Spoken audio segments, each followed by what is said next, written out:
meeting of the Perry Library. Do roll call. Stroller. Here. Dow. Here. Moxley. Here. Norman.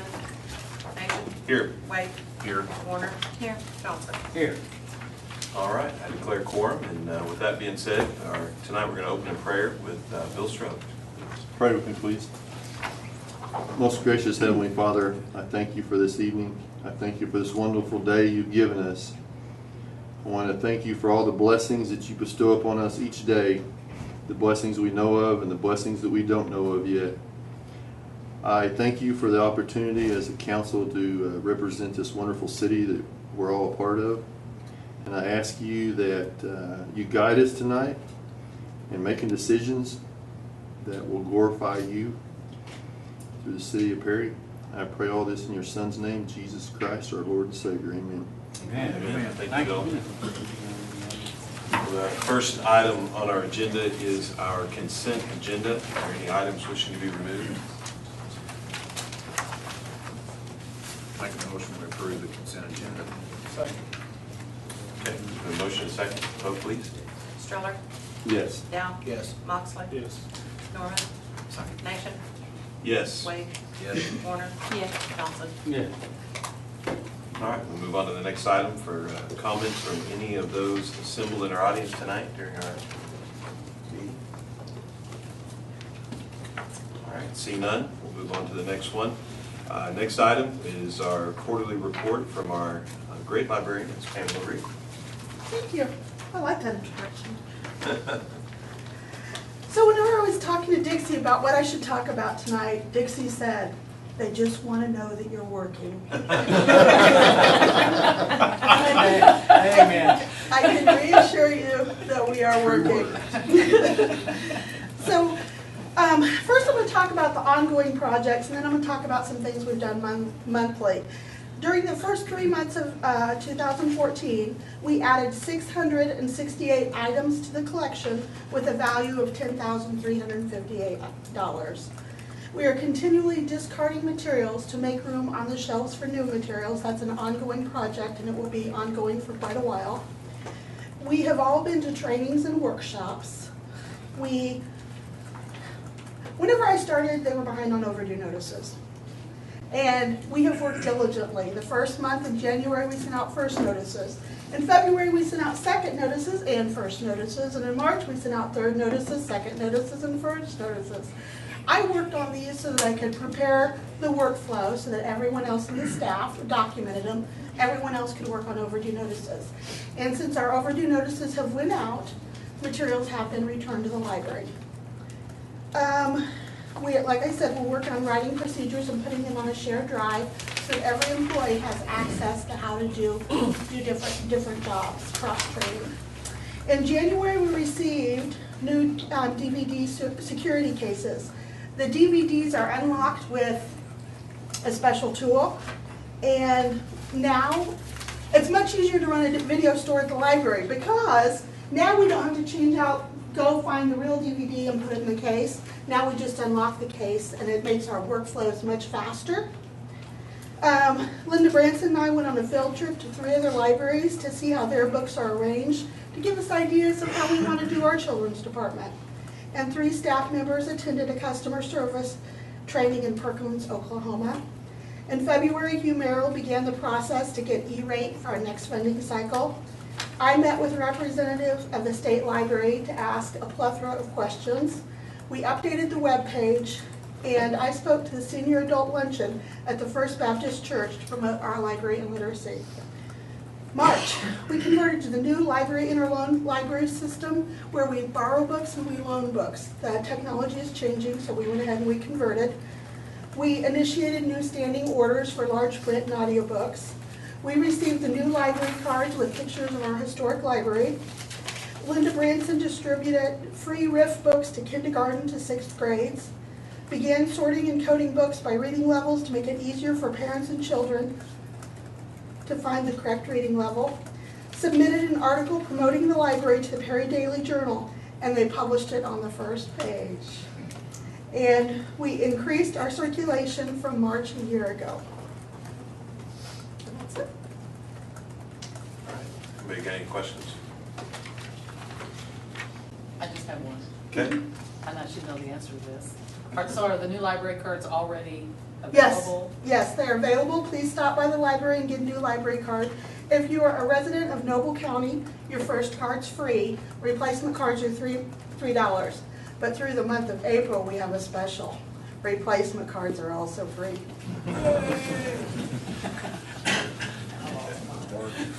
See, in April, you can go get one. I'll go get one. isn't that like an official ID if you have your library card? Thank you. Any other questions?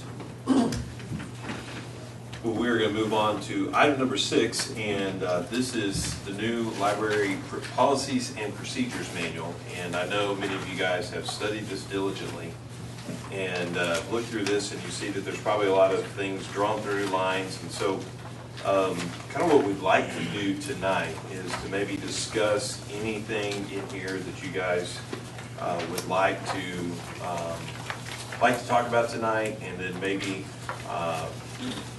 work on this with Pamela and see if there's any changes, and then bring it back in our next meeting to go ahead and vote on it at that time. And so, was there any questions that you guys might have in regards to what we've got put down? And if you can see in your agenda that there were several things that had been changed, and I'm not for sure when this was probably done last and looked at. But I think it was 2011.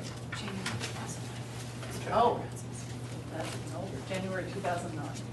Okay, So it's been a while. so it's been quite a while, and so, obviously, there's some new things like vapor cigarettes that you can't, they don't want you smoking vapor cigarettes in the library. So, I know.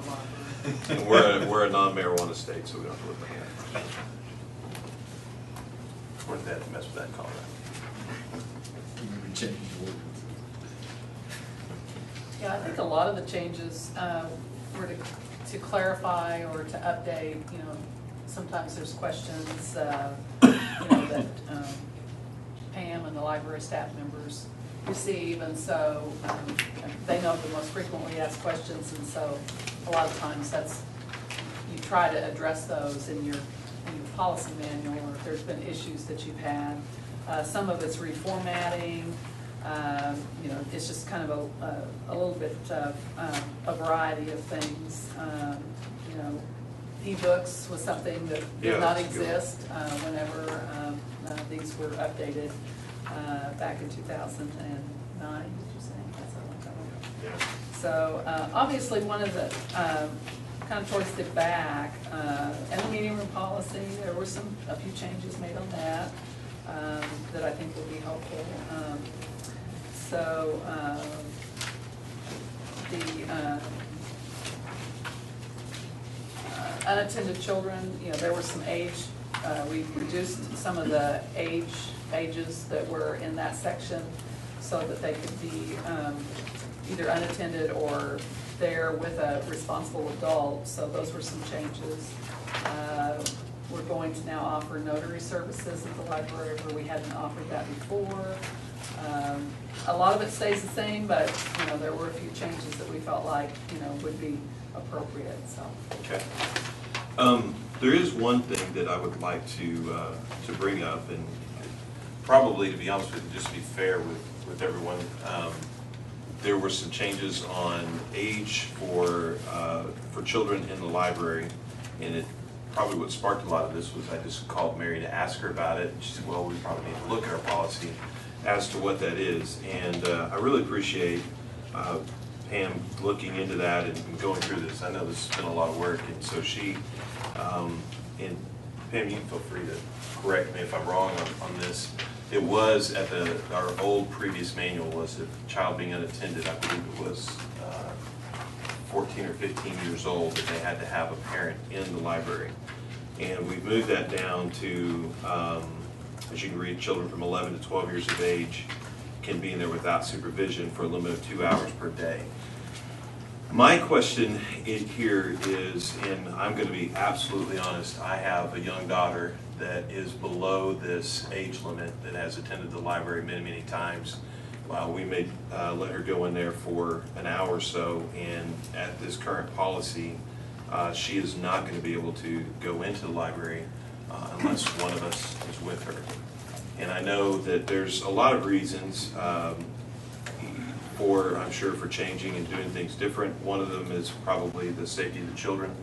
We live in a new day and age when we are dealing with more with pedophiles. I don't know if that's necessarily new things. We have to deal with that at the church as well. But also we are dealing with children not behaving and acting appropriately. Personally, and I am speaking from a personal side on this, is I hate to see the rule, because at one point she was able to come without supervision, and then when something obviously must have happened, we started enforcing the policy. And I would like to see it lowered at a different and lower age, but I understand there might be good reasons for it as well, so I'm open. I just feel that we might lower this age more, but I'm open to opinions as well.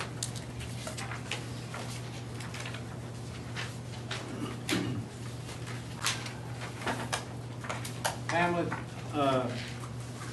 in your task with you and your staff to put together these new policies, I'm sure you did that out from experiences or judgments you had to make. In regard to age, the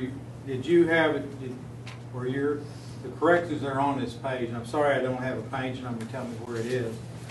But Second to last page. Second to is last when we went But to.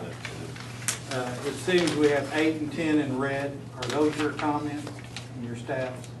Yes, In the fifth paragraph? yes, that Okay. children, All right, then in children's ages where they are alone, did you have 12 in there? we had 8 and 10 with the With a Okay, parent well- in the building? a parent in the building. Okay. And now down in the bullet point, what age did you guys want 13 there? We want 11 to 12 maybe in the building without supervision for a limit of 2 hours per day. No, I'm talking about the bullet. No, I'm talking about the bullet point, well, the next paragraph. No, it said. Oh, yes, children ages 13 and older. Yeah. Yes, You want that to be 13? I mean, Yes. that's your comment? yes. Okay. Someone else didn't do this prior to this meeting or something, but that's your comment of 13? 13. Okay. So what is your experience about the younger kids in the library? I worked in libraries since I was 19 years old. I started when I was 19 and I worked for Mid-Continent Public Library in Missouri for 17 years. I worked at 3 different branches and 3 different size branches. And we have had both positive and negative experiences. Different children mature at different ages. Right. A lot of it has to do with how they are brought up. And we don't feel like we can discriminate and say, that child is well behaved, yes, please bring your child and drop them off. And then we can't say to other families, oh, no, we don't want little Johnny in here without you. So whatever policy we set has to go evenly across the board. Okay. And whenever I look at unattended children in the policy manual in the library, when I think about the word unattended, I think about what will that child do without someone there to watch them? Because whenever we're working in the library, I'm working at my desk, someone's looking at the front desk, Linda Branson's working at her desk downstairs. She may go off and clean the bathrooms for half an hour. She may come upstairs and get materials or clean DVDs. Just because there's an employee in the building doesn't mean that an employee is necessarily looking after the children. When you look at the format of that library, there are 2 staircases. There are 2 entrances. Anyone could take a child, and there's a good chance we wouldn't know. If you've ever been through the downstairs, right off the ladies' room is the fire sprinkler room. And right off our largest utility room is the elevator room. So in 2 instances, we have a room behind a room. We have 3 bathrooms down there. We have a huge conference room. So whenever we talk about unattended children, we are literally thinking we can't be responsible for the children. We are looking after their best interests. We're not trying to inhibit the children from using the library. That's one reason why we're now open until 7 o'clock at night, so that parents may bring their children. We don't have the staffing to watch the children. Today we had a full-timer call in sick, and we had a part-timer call in sick. Last Monday I went to a conference. I left about noon to go to the opening dinner. I left about 1. We had a full-timer call in sick, and then we have illnesses, we have conferences, we have vacations. And a lot of times, honestly, it's a struggle to keep 2 people in the building. Tomorrow, I've already thought about it. If the same person calls in sick tomorrow, and then the other same person calls in sick tomorrow, that's gonna leave 2 of us in the building, and we'll be missing lunches again. So whenever we think about looking after the children, that's really what we're thinking about, is who's gonna be looking after the children. So, in this instance, there's one thing that, in coming from my background, what we have to deal with the church, it's difficult because you have to set policies, and I understand sometimes we have to do blanket policies. I hate them. And I don't know that anybody really does, because somebody's going to get hurt in that situation. And I understand that. And on the other side, we're going to have children affected with a blank policy, where we have one kid that is misbehaving and we have one kid that can handle it.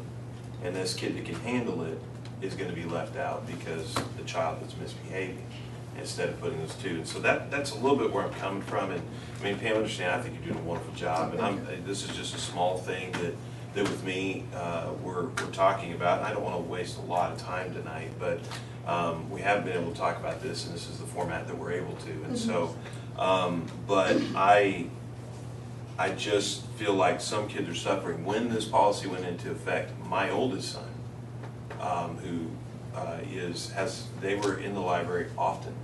And granted, we never got any calls. I don't know if they were the reason why we made the policy. I'm hoping they're not. But the library's not existent for them anymore. They have, and that bothers me as a parent, because they have quit going to our library here. And you know, that affects me, and I see that, because if I've got 2 children that really do love to read. My youngest, I absolutely agree. We never would take him in there without us being in there and right there with him. We have a couple of times. And I will just say, from my experience, there's been times where I have thought, well, I'm going to go in there and I just want to be with my kids. Maybe I'll sit down and do some work while my kids are in the library. My problem was the library was really loud. I couldn't get anything done. And so that created an issue because it was really tough. And so I guess maybe even looking at this is just, I feel like we're causing one kid to get left out because one kid's being misbehaved, instead of saying, I don't want to hurt the misbehaved child's feelings and tell them they can't come in. You know, and so it goes both ways. And so I also look at the paperwork involved. You know, do we have to keep a documentation record on who behaved and who didn't behave? If after 15 minutes of this behaving and we can't call the parent, is it then acceptable to call DHS or the police? Brian would love to come. I bet you would. I don't think that that's the problem that she's talking about. I think she's talking about the fact that they're understaffed and they can't keep track of these kids. And you might have somebody come in there and take a kid out and you don't even know it. And I understand that in the way our library. And we're responsible for them. I agree. One of the things, you know, I mean, there's nothing in this proposal that we just absolutely have to act on tonight. Right. And so it's, you know, there's been some good discussion here. Maybe we could take that into consideration. If there's any other input that anyone has, you know, we can take that.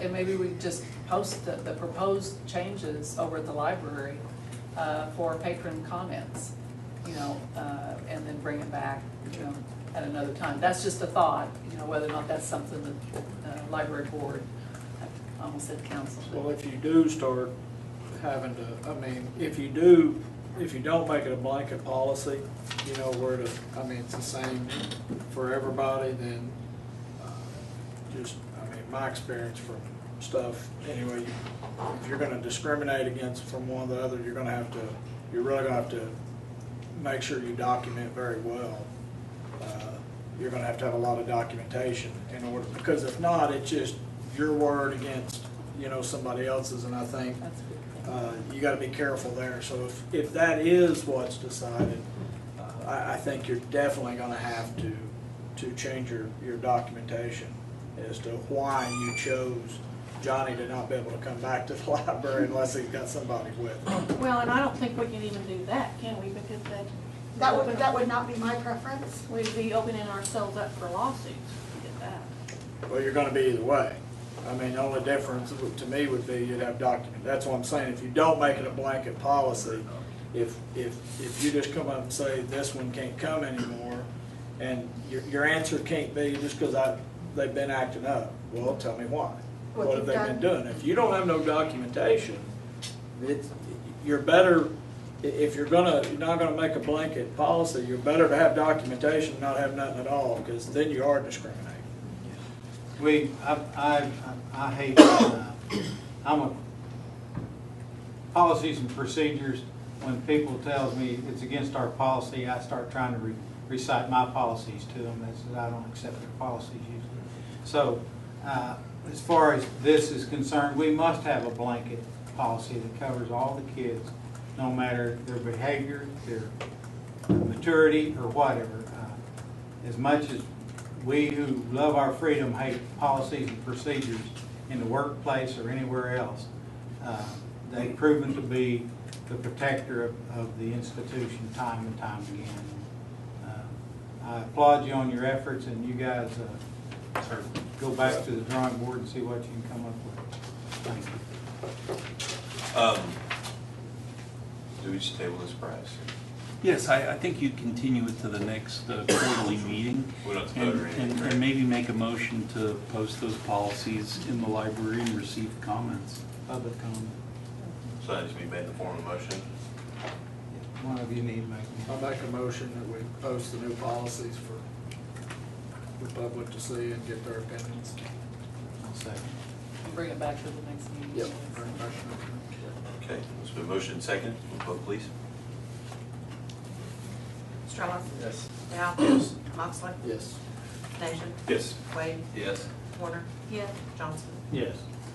All right, we'll move on to item number 7, declaring certain books, publications, and materials surplus and no longer necessary for municipal purposes, and direct the city manager to make appropriate sale or dispositions. And there is a list of those things.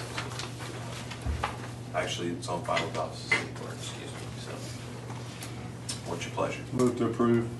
Second. All right, there's been motion and second. Vote, please. Stroller? Yes. Dow? Yes. Moxley? Yes. Nation?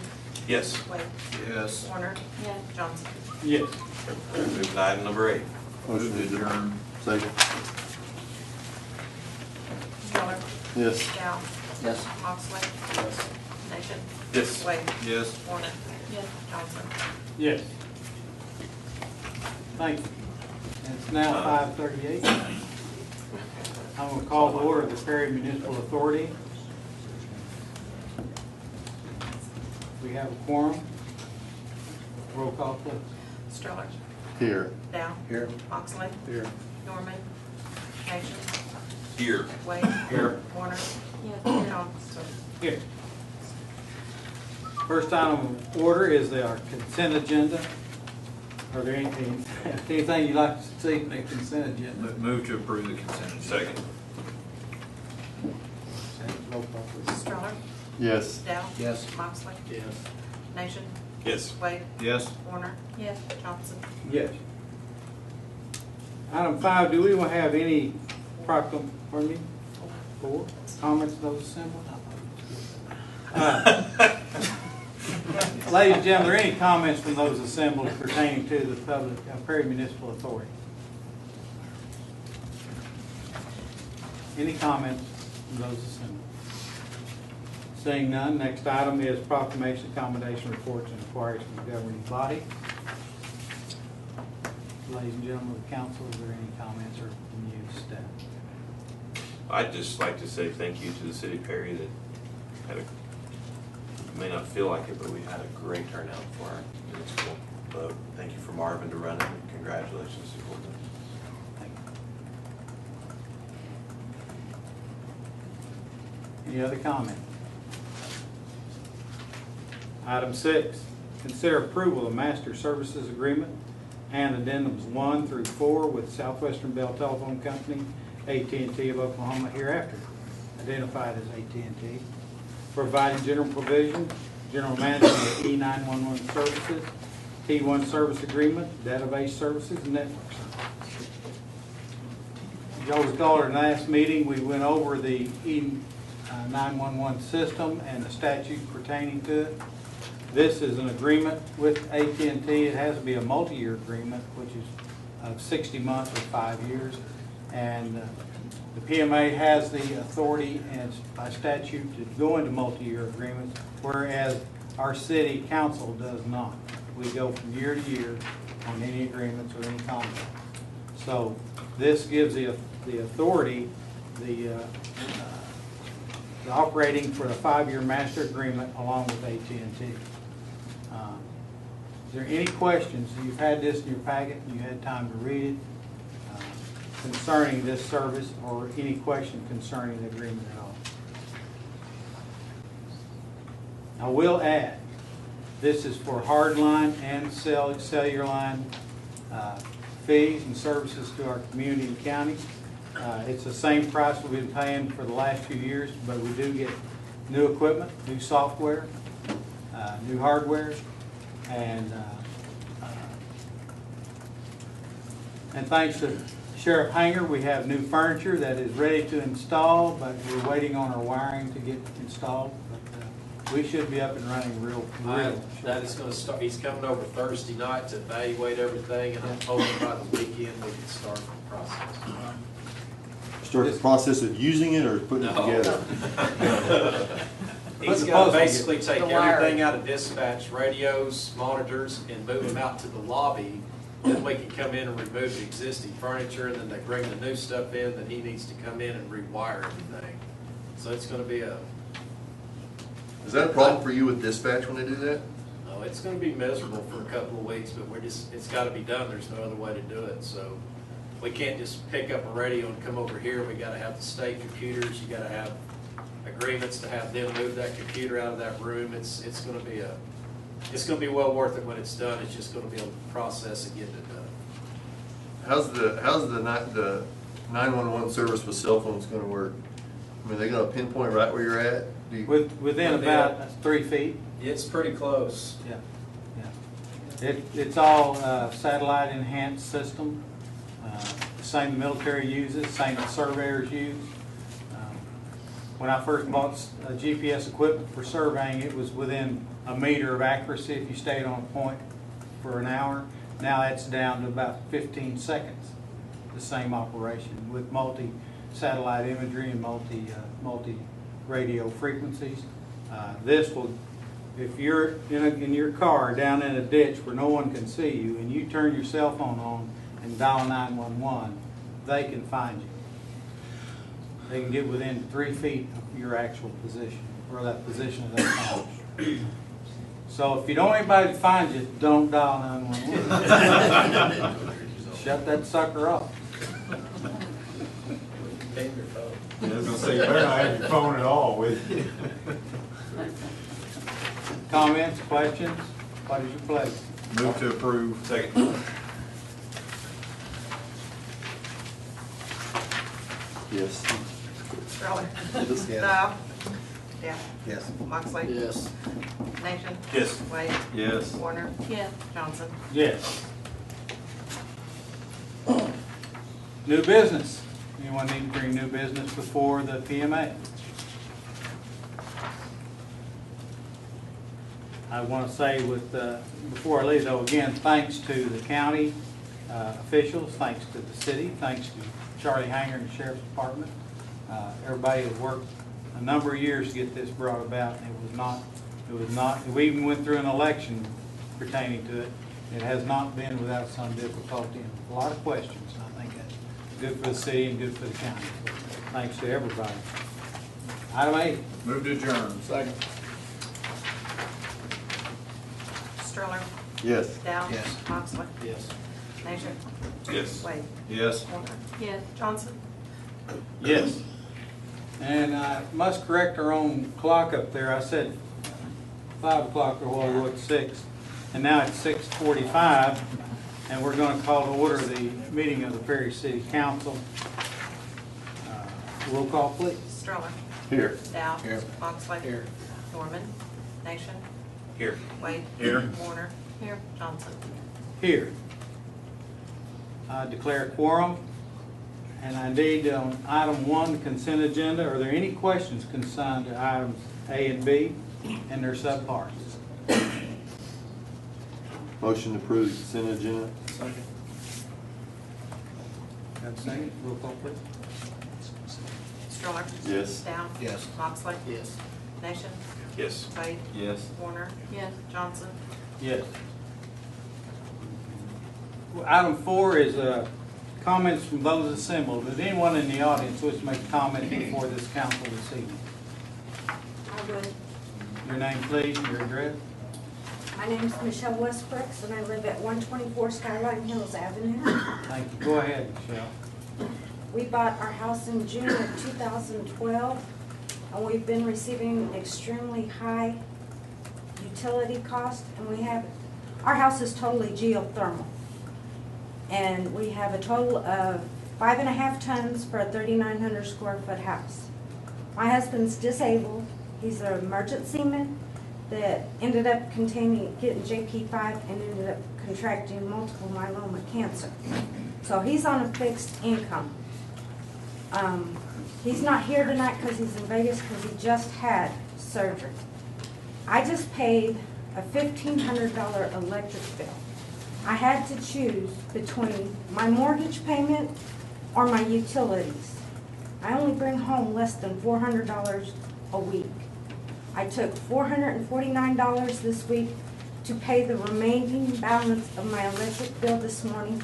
I've had to pawn my laptop, I pawned my wedding rings just to keep my utilities on.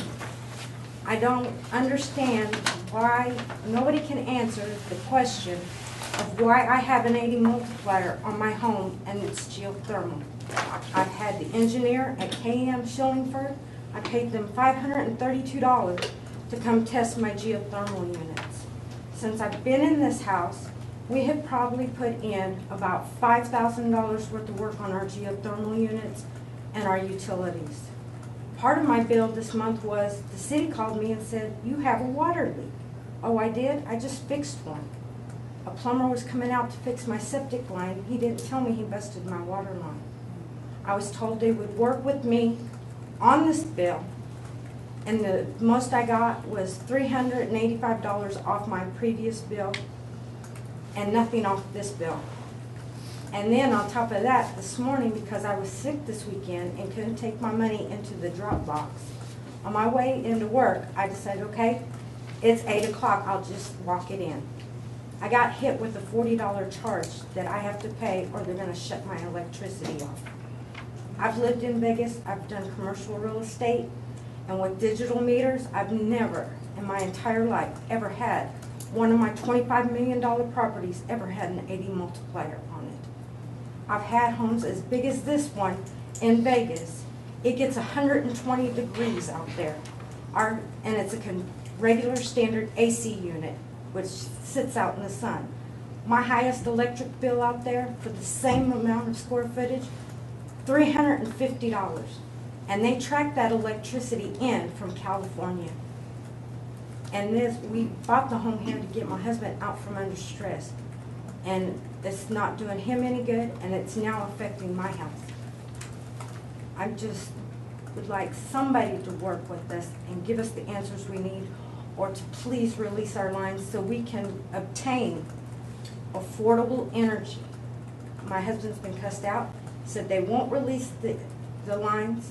We've been told we're not allowed to put wind turbines up to provide cheaper energy. It's got to the point he's taken our utility bills, sending them to Senator Reed. He's got his attorney starting to work on it because he's going to file suit. We've been dealing with this almost 2 years and have not got a straightforward answer. That's all we're looking for, because our electric bill is as much as our mortgage payment.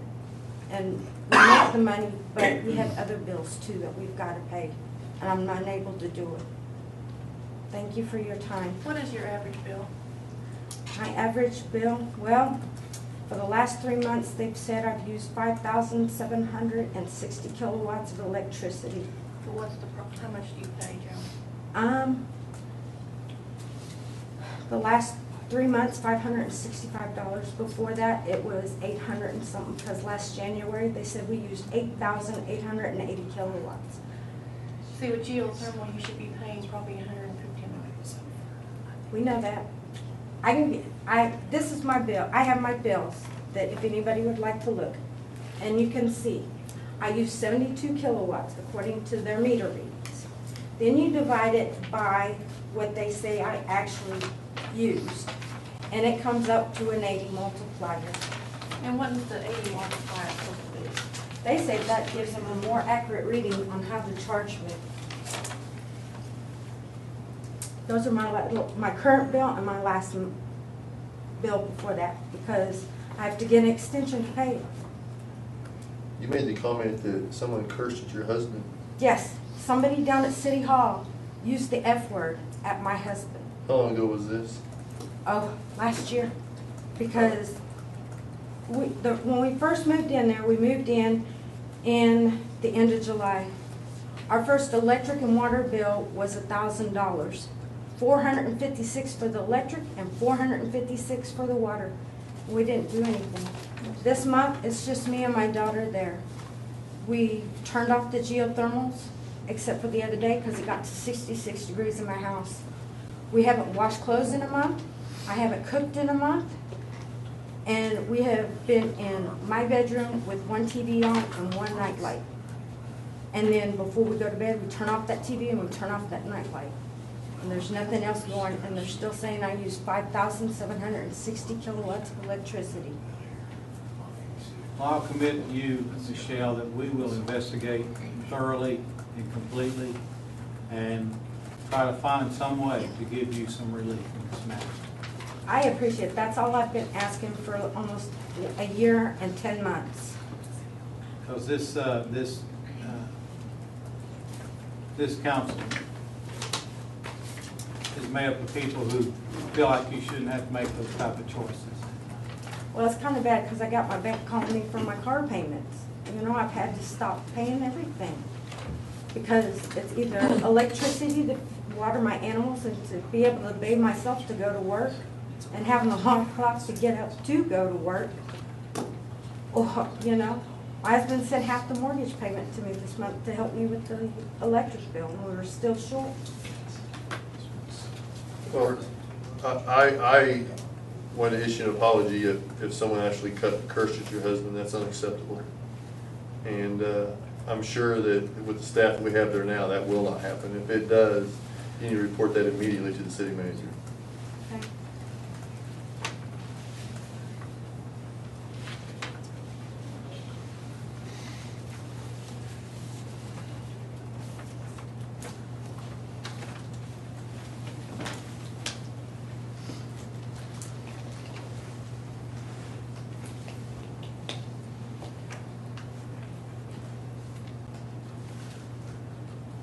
Even with regular rates, you should not be paying $700 or $800 a month. I work for National Oil Well. We have, that building's probably about 15,000 square feet. Granted, it's not total electric. They use less electricity than I do, than what they say I use at my house. And their bill is like, this last month, because I send the bills into corporate, they used 1,900 and some kilowatts. The cheapest bill I've had since I've been here was $250. And I was like, wow, they finally figured out, you know, something's right. And then it went from $250 to $385 to $386, and then when we had that deep freeze, I had a water break, so I had to hurry up, rush home, go turn off the water. That bill was $800 and some. And then this last one, when the plumber broke the pipeline and didn't tell me, you know, because I thought he fixed my septic tank. So I thought it was water coming out of the septic tank. He didn't tell me, and then told me, he said, you used about 15,000 gallons of water in 2 days. And then I got stuck with the whole bill. I sold geothermal phones before. I know, there's a guy in Montana, he has 5,000 square foot home with the same units that I have. His highest electric bill, which gets a whole lot closer to this, $250. It just, I don't understand. But thank you for your time. Thank you, we appreciate you.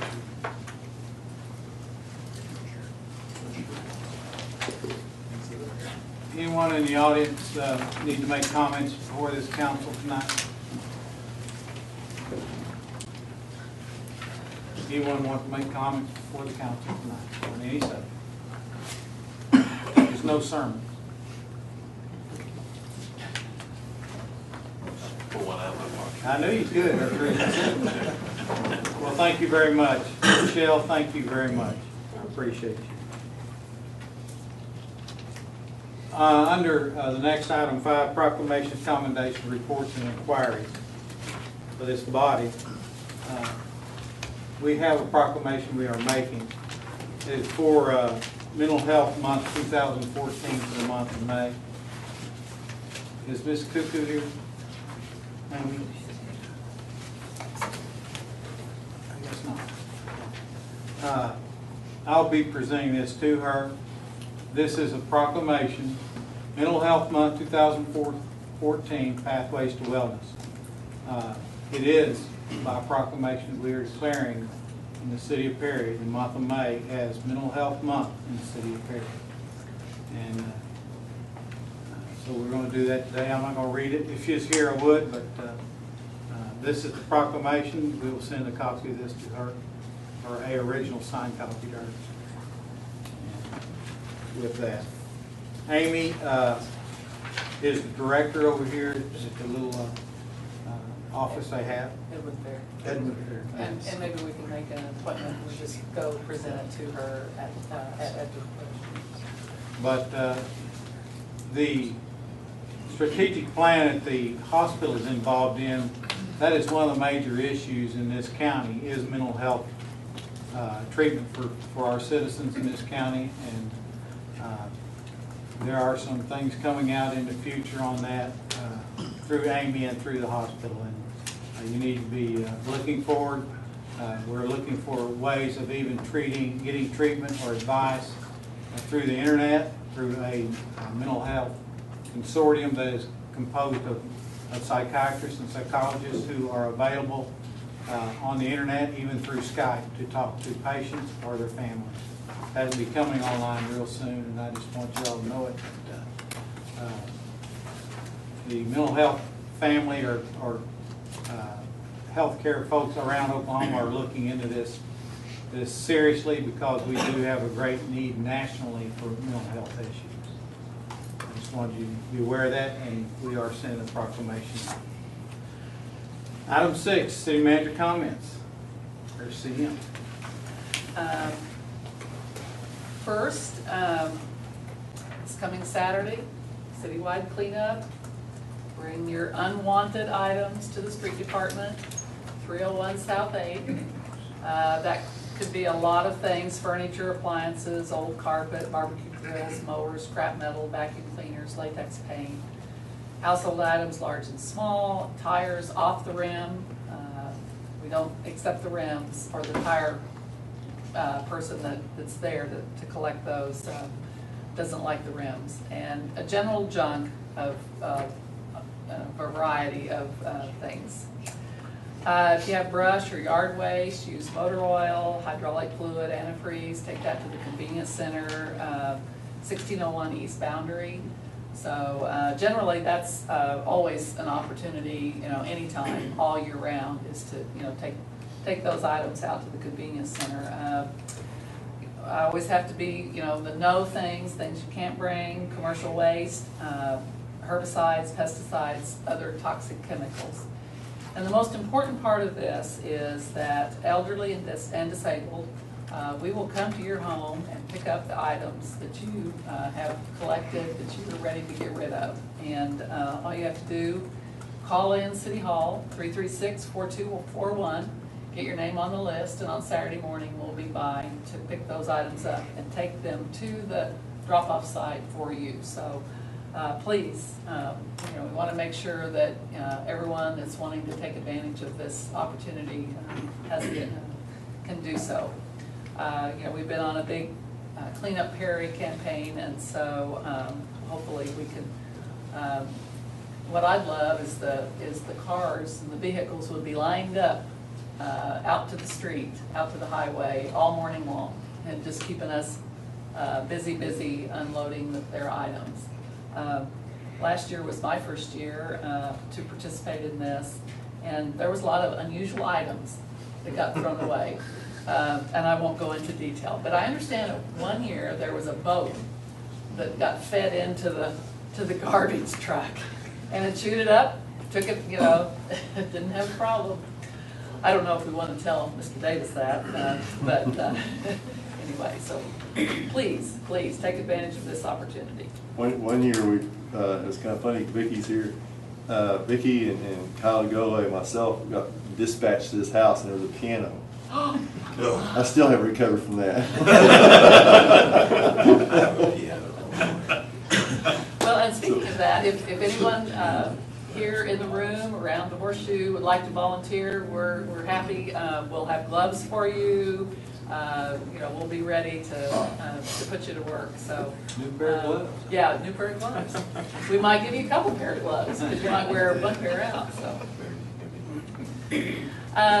The negotiations, the first negotiations have been held with the FOP and the IAFF. FOP is the Fraternal Order of Police, and IAFF is the International Association of Firefighters. We've started talking about the fiscal year 2015 collective bargaining agreement. We've had a good working relationship with both of those groups and look forward to productive discussions with them as we work toward an agreement with them that will be brought to the City Council for approval. Pam didn't mention this, I'm disappointed in her, but the Perry Progress Club annual coffee to benefit the Perry Carnegie Library is Wednesday, April 16th, 9:30 to 11. And we really do appreciate the Progress Club's support, financial support, and other support of the library throughout the year. So you might get a demerit from your fellow club members. I'm afraid. I spoke to the Ladies Tuesday Afternoon Club a couple of weeks ago, and the roll call, I think, was specifically for me. It was the one item that you would like to see improved in Perry.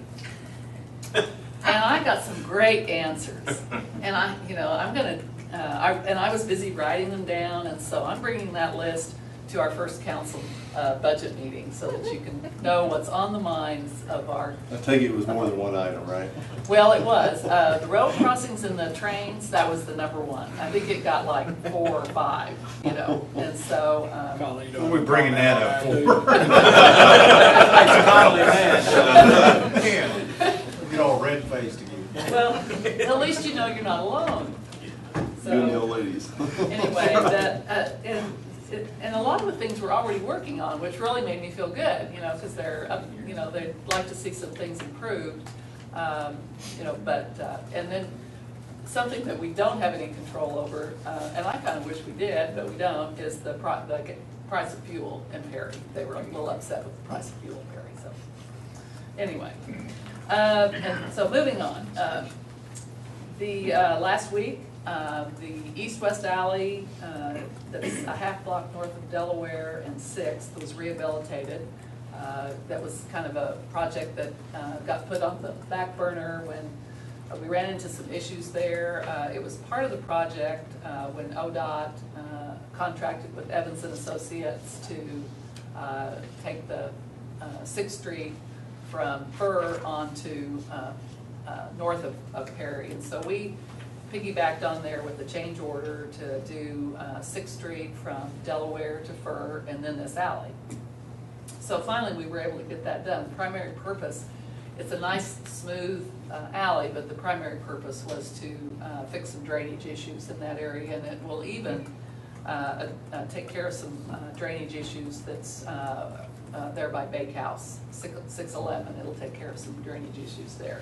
Now we just need to have some rain so we know whether it worked or not. So anyway, thank you to ODOT for letting us work with them, and Evans. We all came together and have a good project for that. One of the things I was going to mention, this is our annual independent audit financial statements for the year ending June 30th of 2013 that was conducted by CBEW group, professional group. And I'm going to give this to Pam so that it's available at the library if anyone has an interest in looking at it. If you have questions, talk to Meredith. That's my baby right there. We have a number of vacancies that we're trying to fill at City Hall, and one is a police officer. We've had interviews for a police officer position, and so we've had some other vacancies that a lot relate to summertime. We need some part-time maintenance workers to help us with the seasonal work, pool manager, different things like that. And so we have a few vacancies to fill, but got a good group of folks that, that work hard, and we appreciate that. Any questions? We started on the light project at 61st. It started, we kind of got a little, we're working with ODOT on how to, we want to run conduit over to the other corner and run into a little bit of a snag on that, so working with ODOT. So it's not going as fast as we'd hoped, but we're going to get there. With that street light out. The street lights out? Yeah, they took it down. Oh, no, Yeah, it's- the signal, we took the signal down. Yeah, but that street light's out right Oh, there. is it? Yeah. Okay. Yeah, it's dark coming into town. Yeah, I imagine. Seeing that stop sign. And now there's no flashing light. Right. Either, Right. so, yeah. Right. I pulled up the other night, someone actually running right in front That's of me. what somebody Yeah, said. somebody ran in Somebody front of told me me a too. semi ran the other day in the night too. Well, we need to get those issues worked out so we can get that intersection done. I don't know if The there's any signaling. way to get any light to that or make it more visible or not. Put a beacon on top of the stop. Yeah. We could. We could do that. Something flashing might be a good idea. Yeah. Put a C unit on top of their traffic. Go out there and get one of those, go out there and get one of those action signs and take the little thing off the They top try to of set it. it up there.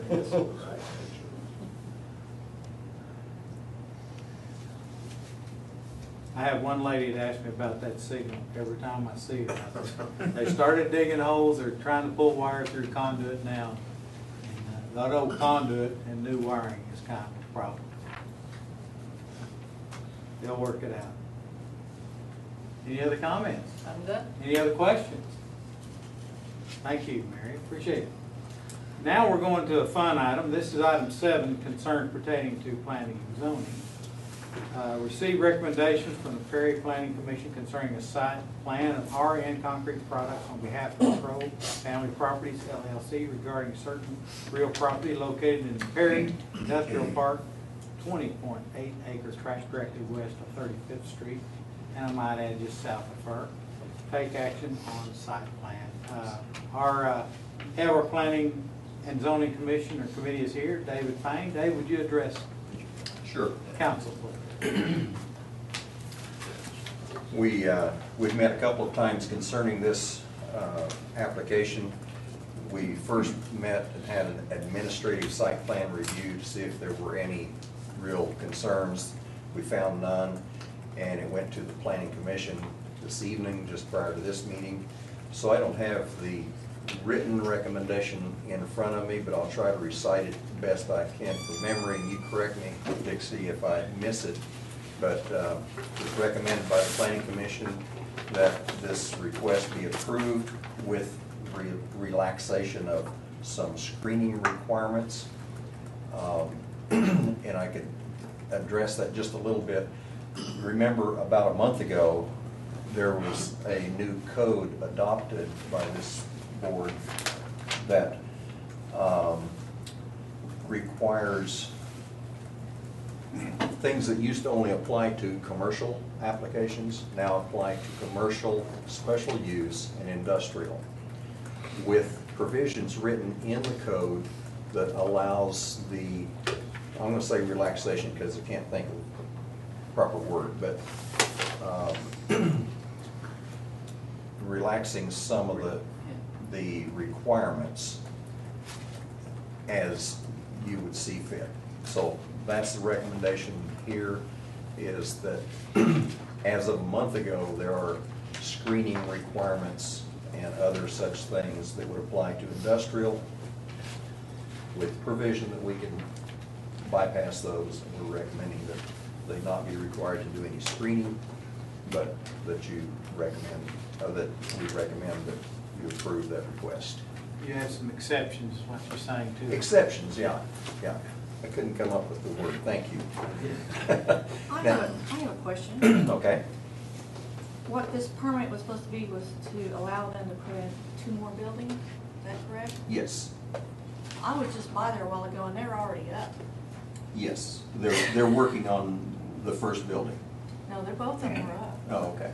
Well, it's been a few days since I drove by. So, I mean, if we said no, what would they do? I don't know, you want to test that and see? I was just curious. Well, let me address that a little bit. Again, I go back to the new provision that was adopted about 1 month ago by this board that now requires a site plan review on industrial. Up to that date, we would not be required to have a site plan review for the request. They could go downtown, get a building permit, and go have fun. We're all trying to understand, I guess, just how what all that affects. And we stumbled a little bit on that, on the timing, but that's why we had the administrative site plan review to see, is there really a concern here? Is there really something they're asking that doesn't conform to code? We looked at it very carefully, said no, there's not, everything is fine, it just needs to go right on through the system. So we've put it through the system. The timing was quicker than it should have been, and a citation was issued, but the citation hasn't been formalized, my understanding. But anyway, we went by the rules the best we could, but still not trying to cause them any difficulty because we had no reason to cause them difficulty. We're all trying to play by a relatively new rule that we just adopted. So Make they a did motion. do it, so they did get a permit? Yes, I believe they have permit. They've They have submitted the a- application in for the permit, yes. Okay. Make a motion to approve. Second. Motion and a second. Any questions? Any concerns? Betty, do you have any more comments or questions? I don't know, I just kind of think it's kind of odd that they bring things before us and they're already built, and that they're built before they even go to the planning commission. I mean, that doesn't seem quite right to me. Let me just say, this was a really good learning experience for city staff, and I think we will take this experience and improve our process and our communications with people who are wanting to develop and bring in, their plans. And so if you would allow us to, work on that and utilize this as a learning experience so that we can do better in the future, that's really what I have to offer. And also, when people come in to get a permit, I mean, who sees these? I mean, you approve those, For a building permit, any permit. Jason McClarty. Well, wouldn't it be a nice thing if we could put the permit, anytime somebody applies for a permit, maybe put it in the paper and let everybody know that somebody's putting in a permit to maybe put a garage in their backyard or a fence up or something like that, so that other people would know what's going on. And they wouldn't just have a fence or a building built next to them, and then it's too late. See what I'm saying? thing unless it goes over easements or something. Yeah, it's If nobody's it goes business. over- It's nobody else's business. I mean, No, if it goes if they get over a permit, easements, some of hang that on, let me stuff- talk.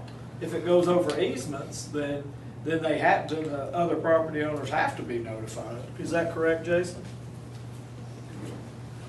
If it goes over any easements at all, then other property owners would have to be notified at that point. No, They don't? no, Okay. not necessarily, that's not a requirement. Because I had a neighbor that did, he went over easements and everybody in the area did. Depending on what the easement is, there's different easements for, obviously, but that's not a specific requirement. That more pertains to the rezoning, correct? Correct. Okay. See, I was told that even if you put a fence in your backyard, you had to go around to your neighbors and get permission before you could put up a fence. No, that's Not if you don't ridiculous. have a neighborhood covenant. If there's a covenant. Against the fence, if that's the subdivision you might. And I had a neighbor, I won't say what neighbor it was, but we went out one day and they were building a place to put a new garage or build onto their house. And they have never gone and decided where the land was. And they were building it on our property. So I just think that people ought to know when people are putting up a fence, adding on to their house or whatever, that somebody's planning on doing this kind of thing. If they don't have They their just didn't get properties, busted. if they don't have their property surveyed and you, I mean, it ended up on They your didn't property. survey it. I know, but they'd be liable for either moving it at some point or having. You know it- how hard it is to Civil get somebody to move it? I assume. Well, Betty, you know where I stand on encroachments. I voted against them every time they come up. And as a surveyor, that's just, sticking me in the back with a knife when we have people build things on other people's property or over easements or over right-of-ways. I think hey, don't get me started. Man, I'll start preaching to the choir quick, and I'm sorry, Bill. But the thing is, if you are encroached on, it's your duty to inform them they're encroached, and if they ask you to prove it, say, I'll hire a surveyor to survey that line, and you'll pay for it if it's wrong, I'll pay for it if you're right. But if you live out of town or if you've got a rental property and somebody builds on there and you come by and there's a house built on your property, what are you gonna do then? You sue them. Man, I You're would. not getting the house. Let me You ask get you that, you get yourself a I'm new just house. saying that if you put it in the paper, people will know Yes, that there's. I agree with that. I agree with The that. issuance of a building permit is a public record. Yes. Okay, and if the newspaper made request of the city for a copy of our building permits once they're issued, we would have to supply that and they could put those in the newspaper. I am familiar with other communities, larger communities, that do list on a weekly basis the permits that were issued in that town. They do put that, they do put that in their paper.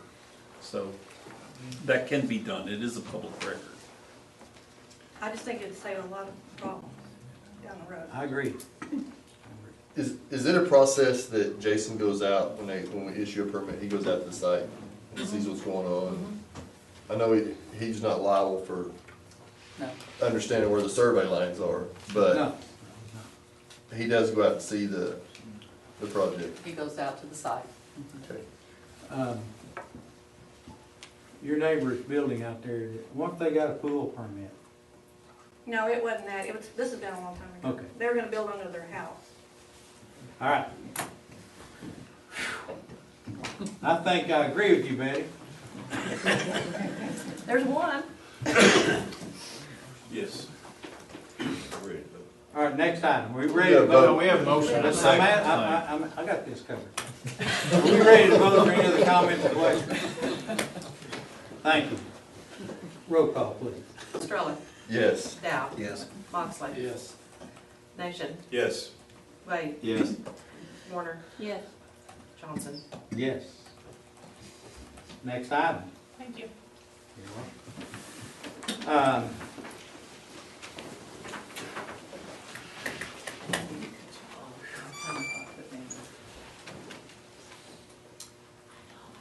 I got so many notes on here, I can't hardly tell where I am now. Yep, I know, I'm just trying to find where my notes are. Okay. Our planning, do we also have another item B, to cover on this thing. Yes. For the planning commission for the Vance Chevrolet Buick GMC dealership in our commercial park. Yes, Right. we received very well prepared plans for their intended establishment out there. And I think that's been reviewed and signed off by just about everybody that needs to look at it. And we reviewed it tonight in the planning commission meeting. And we recommend approval with, and what was that word? Exceptions to some landscaping requirements. Our landscaping requirements would place trees on the property, around the property, and grass and such as that. And in their situation, trees would potentially be damaging to their vehicles they're displaying, and it would also infringe on their sight line from I-35, and it makes all kinds of good sense to not require trees along the east side and south side of their property. So with that one exception, we would recommend approval of their application.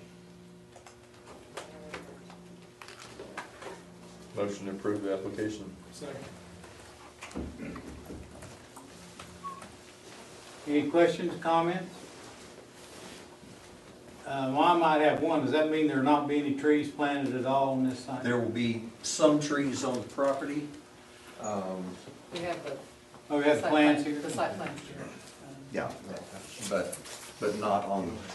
Well, not where it impedes the site to the dealership itself. Right, and the grass that will be out there, it'll be sprigged or sodded and also be irrigated.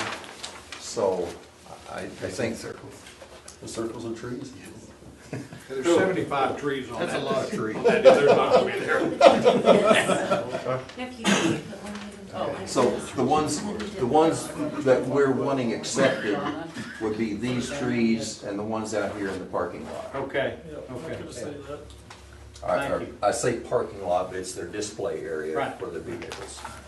And then the islands, there wouldn't be trees in the islands, but there would be landscaping in the islands. Yes, That will be be, grass in there and it's irrigated. No different than the other dealerships. Thank you very much. Any other questions or comments? Seeing none, roll call. Stroller, Yes. Dow, Yes. Moxley, Yes. Nation, Yes. Wade, Yes. Warner, Yes. Johnson. Yes. Thank you, Council. Item 8. Presentation of the schematic design for a ballpark quad and projected timeline for spring 2015 opening from the planning design group and to take action desired by this council. Gentlemen. Thank you, Mayor and Can you Council. introduce yourself, My name is Jim Crosby and Jeff Evans from Planning Design Group. We're going to go over kind of what we've done to date in a master plan, which is for more than what you guys have funded for on the ballpark. But as a group, we decided to kind of look at the full potential of that area as a master planned park opposed to just a fourplex of baseball fields. Just to make sure everybody's oriented, this would be I-35. This is Spur Avenue, 35th Street, so this is the commercial park I think that you guys were just approving some site plans in. We looked at several sites with the city and landed on this, and I think this is a great site. This is the Anheuser-Busch area, and you guys, I think, are currently trying to purchase 6 acres right here to the west, which is a perfect place for a baseball complex for the city, as well as somewhere where you can have tournaments and things. You have obviously the hotels right here for out-of-towners that come to a tournament. You've got, you know, all the eating in the main part of town just right down the road here, so it's a great location. Lots of land to expand. The city owns this property down to the railroad track and beyond, but we kind of looked at the railroad track as a barrier and a good area for a really nice kind of a city-wide park that would have something for everybody ultimately if you guys proceeded through it. There's a possibility that you guys might want to put a street through. I believe it's right here. So we've kind of left that open. There's already electric and sewer that goes through that area, which we'll be able to tie onto for utilities. And then I believe a water line's up here on Fur Avenue, and so we tie in there for our water. I'm going to kind of go through the master plan quickly just to see the pie in the sky plan, and then we're going to flip this over, and Jeff is going to kind of go over what's actually being considered for phase one and the timeline. So you see here, this is the 4 fields that would be in phase one. There's 2 12-year-old fields and 2 10-year-old fields. I mean 2 12-year-old fields and 2 14-year-old fields. Obviously you'll have kids that play that are younger than that, but as a group we decided instead of putting in a bunch of small fields that you can only use for the smaller ages, to put in not oversized fields like high school, but put in, you know, kind of err to the side of bigger fields, because you can always play the littler kids on here and put up temporary fences or something. But if you do have a tournament, you have, you know, the bigger fields for a bigger group of kids. So this is where we propose phase one to be in this area. This would be phase one parking. There's parking that could be expanded here, parking that could be expanded here with 2 additional fields. And at this point, we just represented those as another 12 and another 14-year-old field. As you move down from there, there's already a depression here, and it has an outlet structure here that's not dammed up, so it doesn't hold water. But this would be a great place for a lake, and a lot of the regional parks that we work on and citywide parks have a lake in them, and you can have city fishing in there, and they can be stocked. And we've indicated some fishing docks and things around there. We tried to not go overboard and do things that really wouldn't be feasible. The lake's pretty feasible because it's really already there. I mean, you can see it shows depression marks on the survey, and again, it's got a dam pretty much built right here, but it just has overflow pipe that's really not an overflow pipe, it's down that grade. So we've showed several other things. This is a low area here also. We kind of showed a wetland here. It's kind of a neat thing that a lot of parks are doing these days. And it also filters this water coming off this industrial area to go through the wetland before it goes into the fishing pond or the city pond here. And it's got a nice feature for the wildlife and stuff, and we've kind of indicated a boardwalk through that, and we've done that in other parks. So it kind of gets part of the nature with the ponds and the wetland and things in there, so it's not just active sports and things like that. We also show in this area a separate little parking lot. This represents a playground, a splash pad, which is popular nowadays. I don't believe you guys have one in the city, but gosh, we've done like 30 of them in the state over the last 10 years. They're just really popular. And then this was a recreation basketball court. We made it round. It's not full size. It's not for to go out and play any kind of a league game. It's just kind of a pickup game deal. And this round deal has worked nice. We've used that in the park a lot, and you can play kind of a little small game here, but you still have the goals to shoot on at the side for kids that aren't in the game. We've also showed a disc golf course here, 9-hole course. That's real popular now. Again, not an expensive item. You have the basket, and some signage and markers, and we kind of played it along the lake there. It'd be a real nice setting. Walking trail. We've indicated a half-mile walking trail. We proposed that it has markers on it, a quarter mile, half mile, and then 3/4 and a mile, so 2 laps makes a mile. It also cuts across in here. We showed a little amphitheater here by the pond. Again, it's not a great big structure or some fancy thing. It's just an earthen mound here with a small little stage with fabric or a metal cover at the pond. Hara, Oklahoma has a neat one that's real small that would be kind of similar to what you guys do, just a big, or could do, just a big open area just for playing and running the dog and everything. Dog park, something we talked about, but I don't know that didn't kind of make our list that we thought was real need for Perry. Also over here we showed something kind of different, and this is kind of a new trend, and since I like to shoot bow and arrows, it ended up on the plan, but this is, Coweta just built one, and it was state funded, and there's a program in the high schools now, and maybe down into the junior high and stuff, but we showed kind of an archery area over here where they'd be shooting towards the pond, so, it'd be kind of protected there. That's good thing Rusty's here today. Excuse me? It's a good thing Rusty's here today. He's our shooting expert. Okay. I'm not a shooting expert, but I have a bow and I like to shoot. I've probably used some lessons. More popular. yeah, it's getting more and more popular, especially hunting, and, nowadays bow hunting's really catching on opposed to gun hunting for deer and stuff. And have you seen Hunger Games? Yes, I have, actually. All right, I'm going to kind of keep moving through, and then we can come back and ask questions. I'm going to flip this over and let Jeff kind of go over the reality is of what we're looking at for phase one, and then he can talk about timelines, which is an extreme crunch. I'll preface that right now. Like Jim said, phase one will consist of the 4 fields and the parking up here at the north end. On the west side, you have the 12 and under fields. On the east side, you have the 14 and under fields. In the center of the complex is your restroom concession. I'll get into a little bit more detail about that here in a minute. You got your parking over to the west, so you have two entrances and exits to help with traffic flow there. Some of the details about this that would be included and what happens with this project. Obviously you're going to start off with your earthwork. Typically, when we build a complex like this, you're going to have your highest point in the center of the complex. All the fields will grade out evenly around. So left field in one field is the same elevation as left field in another field. The pitcher's mounds are all at the same elevation. Granted, some of the fields are bigger, so you're going to span out a little bit further, and grades are going to go down a little bit further on the larger fields. But that's going to be something that's there. Your parking lot right now, with the way it's planned, is ag-based parking lot with an asphalt top course on there, curb and gutter parking lot, so it'll have a little bit of drainage system to it that would drain out probably into one of these lakes, or if there is any storm sewer in the area, you could tie it into the storm sewer. A lot cheaper to go overland if you daylight that through a beaver slide or something, or even pipe it down to a drainage area. It'll save a lot of money.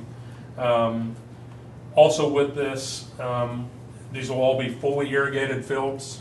It'll have an automatic irrigation system, dust control zones for the infield, so whenever you're playing league games or tournament games, fields get real dry and you want to just wet them down and drag them real quick, you can go in, flip on the zone, water the field for a minute, turn it off, and it'll be there for you to drag out then to help with that. Again, the sports lighting on the fields, right now in the base bid for phase one, we're looking at our estimates now. We haven't finalized anything yet, and that'll be something that comes with it. But right now we're looking at lighting one 12-year-old, one 14-year-old field. With that comes the system that we usually propose is manufactured by a company called Musco Lighting. They've done some stuff, I believe, here in the city, if not a lot of the surrounding communities. We work with them on a weekly basis on a lot of sports complexes. This comes with a 25-year maintenance system and warranty that they maintain the system for you for the long haul. I think we talked about this the last time we spoke with the council, but it's a great system. They know if something goes wrong before you know if something goes wrong because it's all computer monitored. We'll have 6-foot chain link fences, 10-foot around the dugouts and spectator area, and then 20-foot high backstops. All your foul poles and fence guard and everything like that. Shade fabric over the dugouts to provide shade and safety for the players. Right now, currently, with what we're working on, there's an alternate bid item to provide shade structures over the spectator seating, which is also a safety thing that provides for them for foul balls and everything in the area. Your bleachers, your dugouts, like I said, the irrigation system, and then the sodding of the entire site. With that, as Jim said, we have the area to expand, and we've planned for that if future fields are needed, parking-wise and field-wise. And as Jim said, a lot of the utilities are within the general area of the fields, so we don't figure there's going to be a whole lot to throw at it for utility extensions.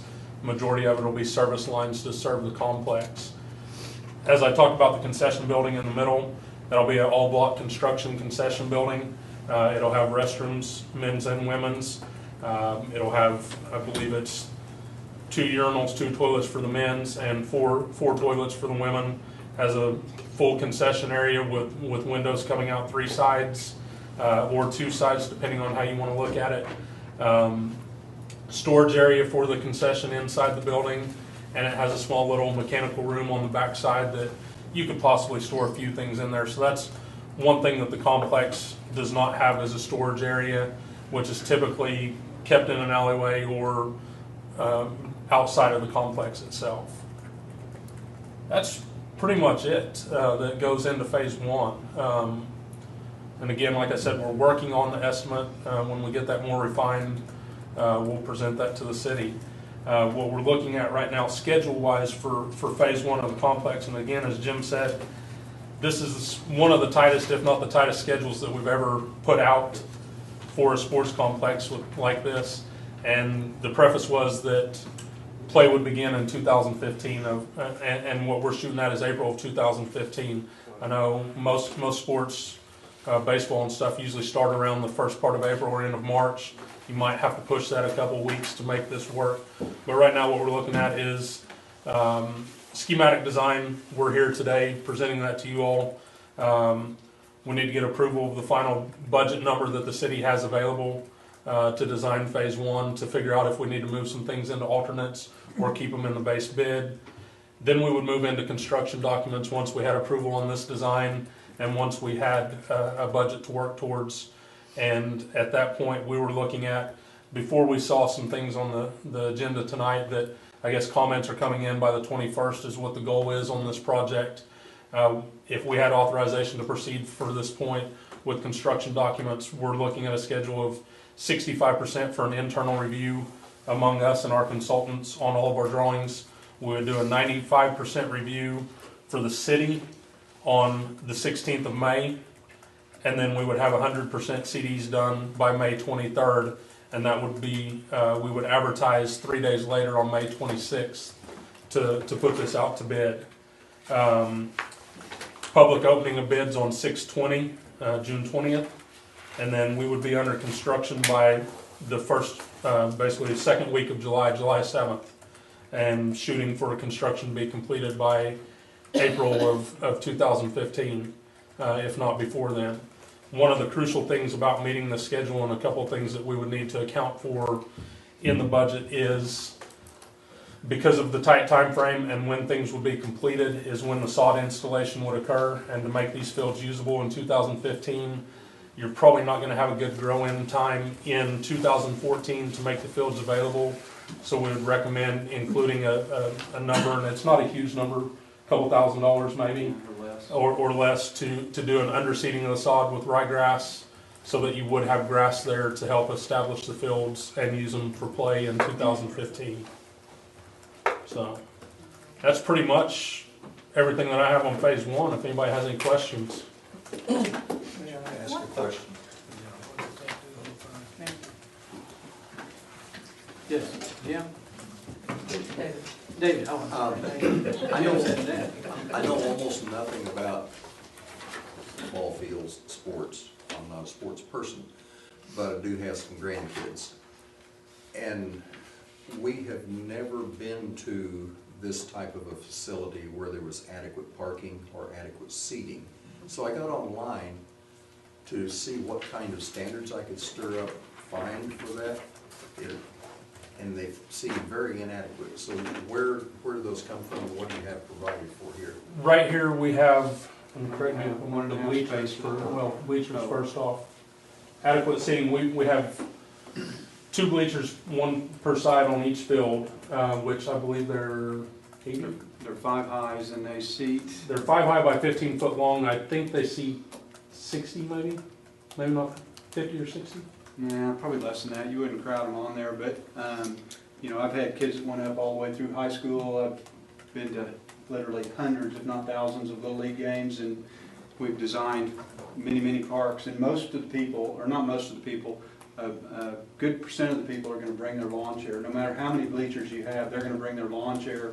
And especially if it's the dads of the kids playing that are all uptight and they got to sit down there where nobody's going to bother them. And so they're going to be lined up all the way out the fences and past the dugouts and everything. But bleachers are easy to add too. These are portable bleachers, so you know they're not expensive. They're what, $3,500? They're roughly $3,500 to $4,000 each. And I can't remember. You might be right. Whether they hold 35 or whether they hold 50. It's not a big stadium type bleacher seating. It's a portable bleacher. And we've actually put these in similar complexes that hold national tournaments, and this is all they have per field. Well, I'm one of those that brings my own chair because I can't sit very long when there's not a back. But What about the parking? I see that as a potential safety issue. My wife pointed out that typically you have cars parked down the street, people walking in the street, across the street, and all of that. And it just doesn't strike me as a lot of parking for that size facility. There's 200 and something in base bid. So I just wanted to make sure that that would be provided, because that's something that, once it's done, you can't just jump in and add to. Typically, what we do on a complex like this, that's been a rule of thumb, is you can always plan for a league game. You can't necessarily plan for what's going to happen in a tournament. I mean, you're always going to have more cars than you can ever expect for a tournament. You have to plan for the league and a little bit more. So typically, a rule of thumb is we provide 1.75 cars per player on the field. So that gives you more than one car per family, or it gives you some overlap if there's a game coming up after that. You can go up a little bit higher. A lot of people only do 1.5 cars. We get that extra quarter. For some reason, it helps add a few more spaces and provides a better design to accommodate more parking. The league play, you're going to have more than enough parking for league play on something like this. It's if you got a tournament and you got people hanging out for countless hours between games and stuff like that, that's where the park comes in handy, that people can go hang out. But yes, the cars on a tournament type setting, you may have people on the street. I would think that in the planning stage, plan the asphalt for the numbers you've mentioned, but maybe we need some grassy area that could be used for overflow parking. And any of the areas that are shown with the gray parking for future parking, Okay. here or to the south, Okay. could easily be graded out with grass. I mean, we plan on part of that being grass anyway, so you are going to have some areas, even in the limits that we've depicted already, that would be available for overflow parking. Okay. The problem is, the catch-22 is the transition between the first game and the second game. Because there's plenty of parking there to serve 4 games with, and I think we figured 15 kids per team, not players on the field, but players on the team actually. And the problem is, after your first game, nobody's left yet at the end of the first game, but the second game's showing up 30 minutes early. Okay. And so that's where your problem is. And then after the second game starts for 15 or 20 minutes, then your parking lot becomes, not a third empty or, a fourth empty or whatever. I always wondered what all that movement was about. Okay. And if it was if you guys said we have an unlimited budget, we could put in plenty more parking where it wouldn't be a problem. But the grass overflow is Yeah, I the think it's logical grass thing. overflow. Yeah, and that's what we do on a lot of it. Yeah. Okay. You guys design Bentley Park? Yes. Okay. So I've been there, going there this weekend. This is designed kind of towards the same standards of Parking for Bentley. them, Mhm. Kind of the same, because it looks like the same kind of long drive. Well, I'm on the softball fields. All right. So, Yeah, the softball fields have been expanded here recently. That was originally done with phase 1 to the that's right. east, and then they mirrored it over to the west. Yeah, that's right. So, yeah, and there's, sometimes it can get crazy, but If you're there for a tournament, yeah, you just, we've been there before where there are people parked quarter of a mile away walking in, and there's a lot of parking spaces in that parking lot. it's an incredible field. I mean, it's one of my favorite to go to. But I mean, you just, as a parent that travels with tournaments, you just suck it up. And on the other that's how it hand, goes. if you were a parent in a league game there, you'd have no problem parking like Jeff said. There's vacant parking spaces every night on league. I have 3 different things I want to talk about. One, I would like to know y'all's process on inspection during the construction phase. How do you guys oversee that? How do you look after what's going on out there? Our contract with the city, if it goes through, they've just authorized us to do the schematic at this point, but we gave them a full contract. We do construction administration, not construction management. We come weekly, usually bi-weekly at first when it's slow, and then weekly when it gets really rolling.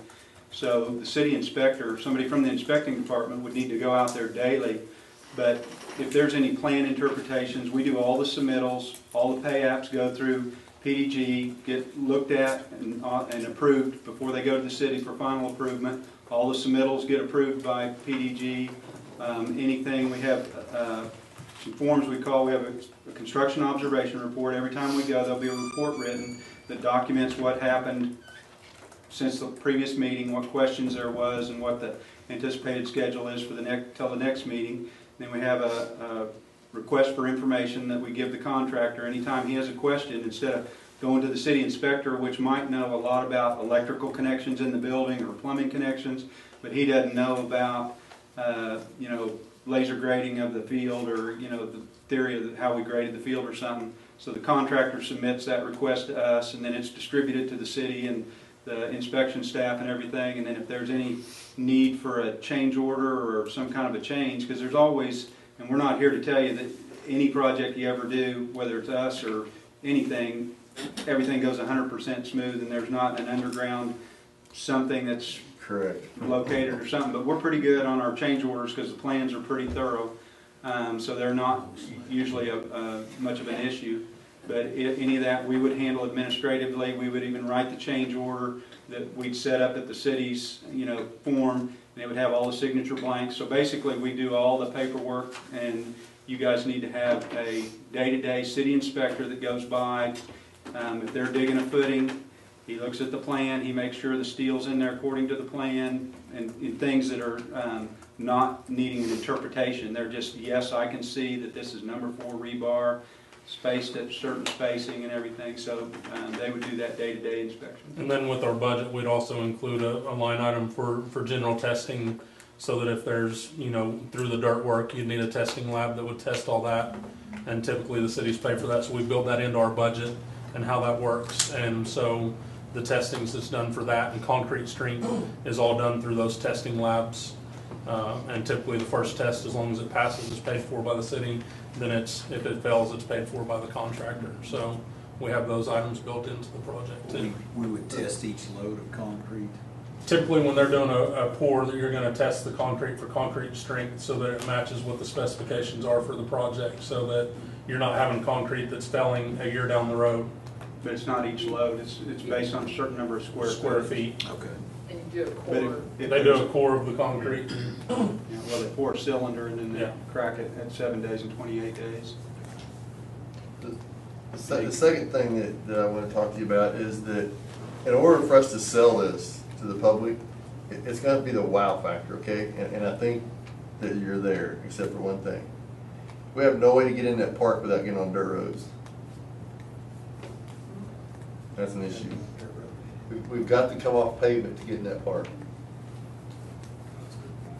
So that's something we need to consider. The third thing is more than likely, I would think, I mean, I'm just speaking for myself, we're going to need a building to store equipment in there.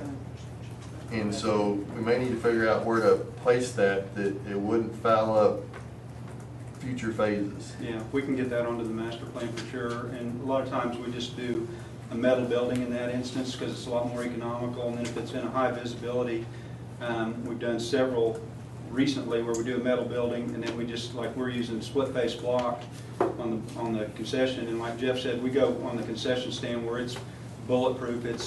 There's wood trusses, but it's I've seen a door with a bullet hole. not literally bullets, but we have metal shutters. They're all metal doors. The shutters shut on the concession stand. All the we have steel, not framing, but steel trusses, not trusses, webbing and stuff. Instead of timber up front. Everything's steel and block on the outside. Inside too, it's all steel and block and everything. I mean, that's something the council have to decide on, but if we're gonna have that park set up, it's my belief that we're probably gonna have someone manage the place, and we're gonna need to store lawnmowers and The maintenance equipment cost of there. this is something that we try to make sure everybody understands, that your maintenance costs will go up. I mean, we try to make this as maintenance friendly as possible with the irrigation system and all the block construction. Like Jim said, in the restrooms, everything's block and steel. We actually set them up with hose bibs in there that you can go in and spray everything out, and it's got a floor drain, so you don't have to do a normal type of cleaning on the restrooms. You can do more of an industrial type cleaning on the restrooms. The sports lighting, everything's as maintenance friendly as possible, but obviously you're gonna have to mow, you're gonna have to drag the infields, you're gonna have to weed eat around the fences. I mean, there's gonna be a lot more maintenance to this. it's gonna be enough that you're not gonna wanna haul equipment out there every time you. Probably so. You're gonna have designated equipment for that facility. Yes, typically. At Bentley, what I was about to say, and I never finished, but I mean, if it needs to look good, we used a metal building at Bentley, but we put the same block as we used on the concession stand on the front of it, so it looked like a really nice commercial building, just with the veneer on the front. Thank you. How much do you think the maintenance would be a year, just to maintain it? Did I provide that to you a while back? Do you remember? I thought we'd discussed that. I'll look in my files, and if not, I have some data on that we actually work with the park director, who's more maintenance-based park director at Bixby. That's one of our more recent ones, is why we keep going back to that one. And it's one a lot of people have seen because of how many regional and national tournaments they hold. But we'll, if I haven't provided already, I'll get the maintenance costs that it costs usually per quad on a monthly or yearly basis. I don't remember seeing that. Okay, I'll get that though. I do have that data. And not just the cost, but we can set up, what fertilizer and weed control that you should put down so that, you guys know what to buy. As a general rule, you're gonna do a soil test and adapt that from year to year, but just, a general startup maintenance. And also, I was wondering, now, we can't use these for practice, right? Typically, you don't want to use these for practice because you're going to wear out your game fields. So what would it cost us to bring our other practice fields into shape? We haven't looked at that. We have looked at it in a sense of what's out there and what could be done. It's just a matter of how much money you want to put into it. I mean, if you want to grade them out and throw some seed down to get the grass so that they're more usable, or if you want to upgrade everything, there's different levels that you can do to those fields, because right now one of them could basically be bulldozed down and start over. It looked like when we were out there, because the fence was falling down in some areas, and the grades were, I guess from what we understand, they cave in yearly or every couple of years because it was a landfill. And so there's things that can be done there to bring it up to grade, resod it, and make it more usable for a practice facility. But don't you think that ought to be done before these are built? Because if you can't practice on them, what are you going to do with them? We're practicing Well, currently right now. most cities don't Practice on provide a the practice fields facility together. for the teams. Bixby does. In Bixby, we took their old facility that was just adjacent to the new park, basically took out all the interior fences, put some perimeter backstops. We spent quite a bit of money. It was about $150,000 for that project, $175,000 that they spent just to make a practice facility. So, and theirs is probably maybe on the higher end of a practice facility, but you could probably throw $50,000 at it, and you would probably have some pretty decent practice fields out there. Now, would they be lit? Probably not with that dollar amount. Definitely not lit with new lighting. I don't know how the existing lighting works out there, if any of it is still usable or not, but Well, the softball coach wanted to take some of that to upgrade the softball lighting. But it has been a few months since we've seen the practice facility, so I don't know what type of condition it's in today versus when we saw it last time. I think currently Bob Kraft, which is the one that is where the landfill's affected the most, it is not safe, period, to be used at all. Well, we had somebody here last time that was willing to fix it up for free, but we couldn't do it. Well, I don't, Well, if we're gonna do practice fields, I mean, that's certainly something that, volunteers and all of that would be, and could be done in conjunction with the new project.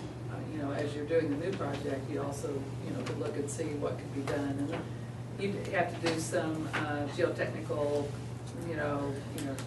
do some core samples out there to see, how deep the landfill goes. I mean, there's some work that we'd have to, But, we've never done core samples on that either. There's no telling what's under that either.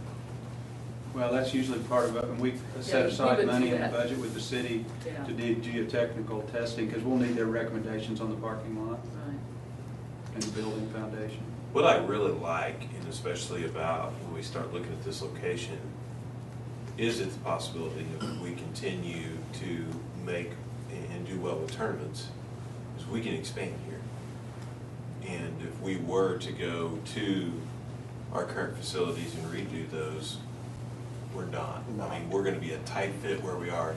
We'll never get that quadruplex in there. Yeah, and Plus, park- it's a yeah. mosquito-filled area. And parking would be a nightmare there, because you have not only baseball, but you're gonna have the softball complex to deal with, which gets really busy as well.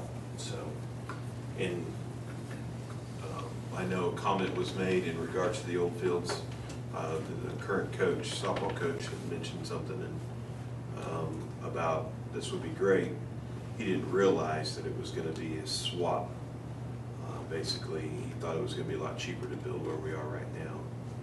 And so he's, his words to me were, if we're gonna build new, we need to move.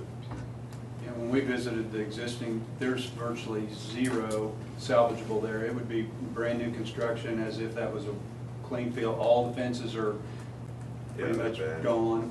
Parking lot's rough gravel at best, with the unknown landfill material underneath it. You're gonna totally regrade it, even if it's suitable and we stabilize it.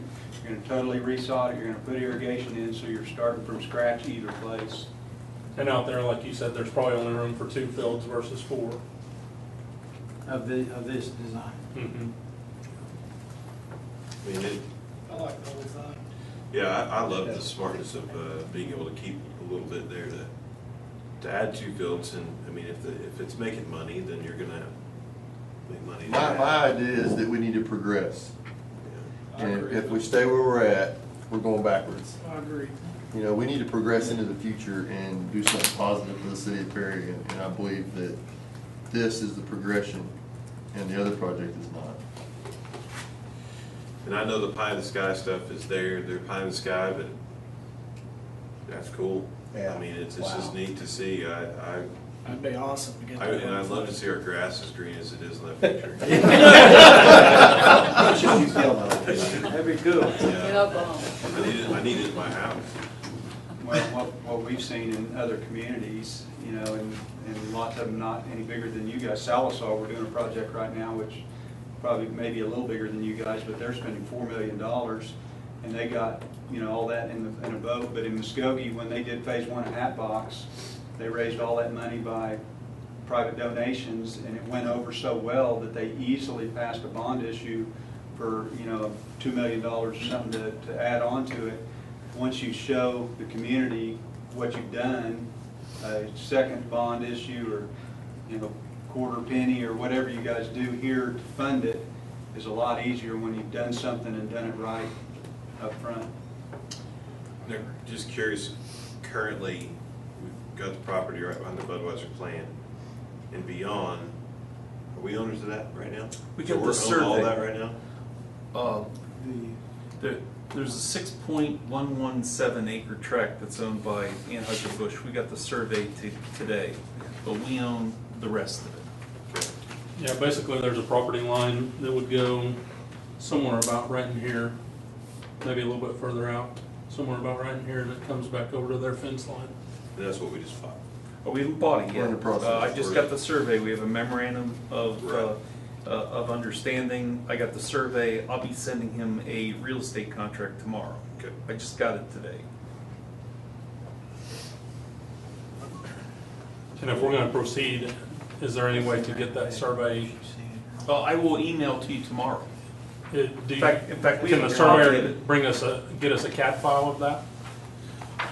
Yes. Well, I'll give you the surveyor's name, and Okay. and you can plug right into that. Do we have an extra copy? Let's just. Yeah, I'm just passing it around, Betty can see it, I don't need to keep the copy, I've got one, and, You want me to We give have it some to you? extras. you look at it. We have we'll plenty. them We have several.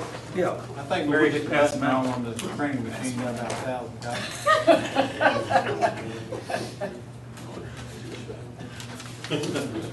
Okay. Tell everything. I didn't have to film again. At least everybody's got one. I know. How expensive would it be to put that north parking lot in? I think I have. North parking lot is roughly, Yeah, probably I'm with Bill on that. Because we gotta get somebody to come off a fur to get into a park Yeah. versus. We gotta be able to get in there on the paved road. Well, we could flip-flop some and maybe make that part of the phase one parking and change our, so we don't have to add any spaces, but we just decide what's in phase one. Yeah, maybe the north parking lot and one of the west. It's possibly that just with that size that's shown there, maybe like an $80,000 item, $80,000 to $100,000 to do that area. I mean, it's all right to leave the exits to the county road, the dirt road, if people choose to go that way, but it'd be nice to, Have one entrance. we have to have an entrance off the pavement. Is there any possibility of working with the county on paving that since it's a county road? We can visit with them. Since it's getting all the action from the commercial area as well. It's collecting some money from us there. Yes, we will discuss that with the county commission.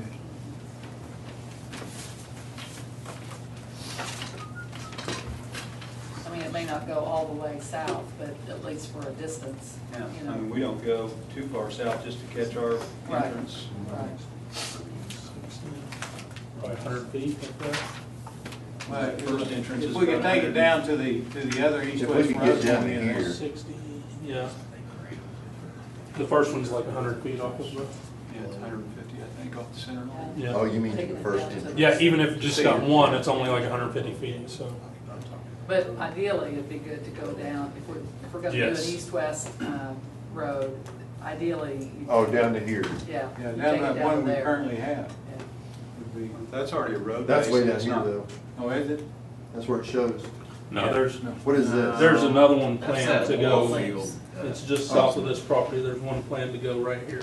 Yeah. Where does that Down there where your fingers are. where did now. 3S put a road in at? Right there. It's right here. Oh, That's a okay. lease road you're looking at. Yeah, That's that's that a lease road road, down so. So it'd go just north of these, is it north of the power lines? Is that right? South. South of the power South. lines. Just south. South of the sewer line. Yes. But that's something we can talk to the county about participation in and joint. It'd have to be a joint project or something. I'm sure. That's something we can negotiate. I mean, they are getting some nice ad valorem off those other properties that developed. Should've been a TIF, nobody wanted to do that. Nobody wanted to wait. Got a giant project. Any other questions or comments? Well, with this presentation, then, we're going to call for public input and public comment at our 21st of April meeting, 2014. Can I ask a question about that? Is that okay? Sure. Sorry to interrupt you. Are these guys coming? Does that mean? That's What was the question? come to our next meeting on the 21st. If we need to, we can. I just think there's a lot of discussion in regards to old versus new and hearing opinion and thought. I mean, just hearing from the city, because, I mean, people have some, I mean, their heart goes out to those fields. And so I don't want to damage that. I think maybe hearing from somebody that, Well, you might have a handle on some cost and maintenance figures and things like that, like Betty was asking about, and if we can get those before that meeting, it'd be great. And because there's citizens calling her and others here that are asking those types of questions. And they'll be asking them at that meeting too. So. I mean, my thought is to display the schematics at various locations in the community, City Hall, library, if the banks want to have them in their lobby, you know, I don't know if they would, but at various public locations where people feel comfortable going and looking and all of that, so that, you know, this next 2 weeks, people can take a look at those, ask questions, and we'll be better prepared for the meeting on the 21st. I'd also kind of like to look at our hotel motel tax too, if it's still to be down. Because right now, we're only $3,000 above what it takes to pay our bills. Good. You can do that. I don't have the financials with me right now, but, You said it take 27, we're spending paying $27,000 a month, correct? And we only got 30 last month. I think we had 35 last month. I would have to go back and check the numbers for Well, sure. you told me it'd been 40 and then went down to 30.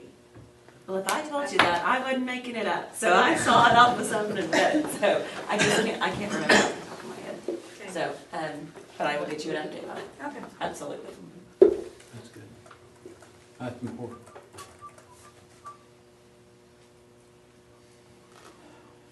Okay, council, what are your recommendations? Number one, we have discussed it, and we'll direct the staff, the city administrative staff to provide any comment period and opportunity to be heard on the 21st. And that's the only action we need to take. Correct. Is that I announce that. And, gentlemen, thank you very much for Thank your you. work and the time crunch that we've provided you. Any other comments? Does that help to leave that? I mean, do you have a full format printer to print things at? Yes. We can still leave the plans and you can use them kind of as a color match because sometimes they print different. Yeah, thank you. All right. Thank you all. Thank you, appreciate your hard work.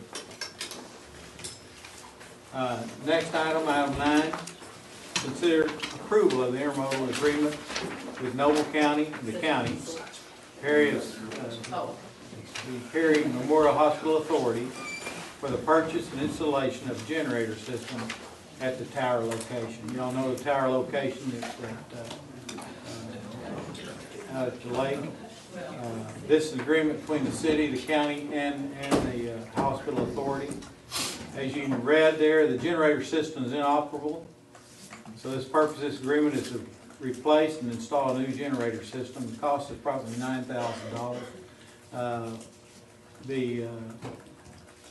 The monies will come from the county at $3,000, from the city at $3,000, from the Memorial Hospital was participating in there with $1,500, and Exchange Bank offered to make up the difference. But the hospital was short with the other $1,500 to make the total of $9,000. Have the money to buy our generator. We need approval of this intermodal agreement between the city, county, and the hospital authority to purchase that generator. So moved. Do I have a second? Have a second. Further comments, though, for questions? There is a maintenance agreement for this generator. It costs the city $400 annually to have the tower and generator tested and inspected yearly. We also have the tower maintenance is in that also. So, answer any of those questions might come up about who's maintaining that generator in town.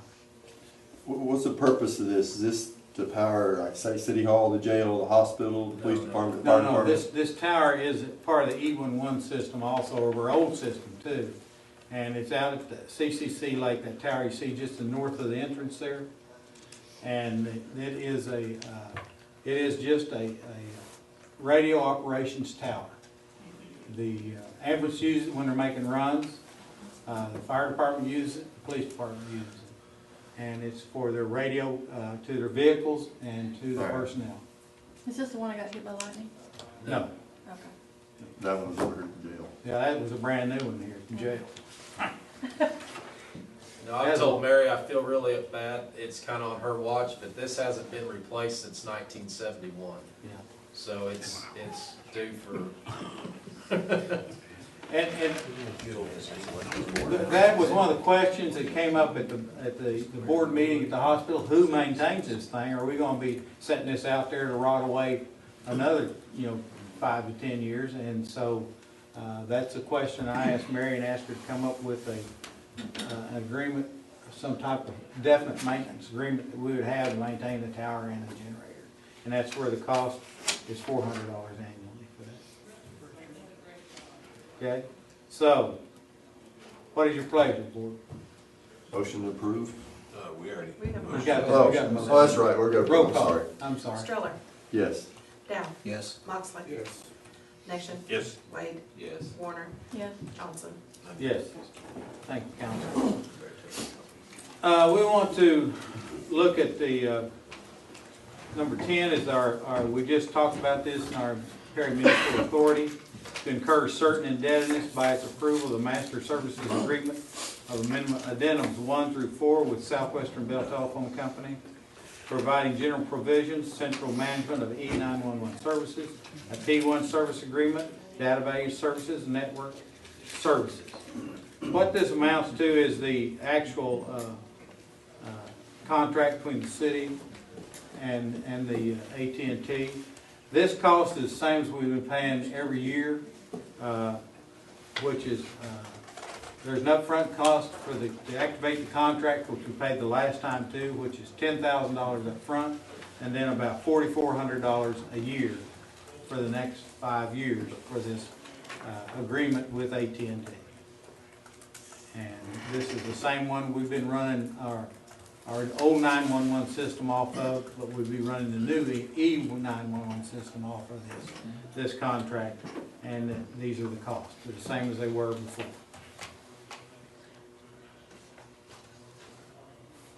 Question?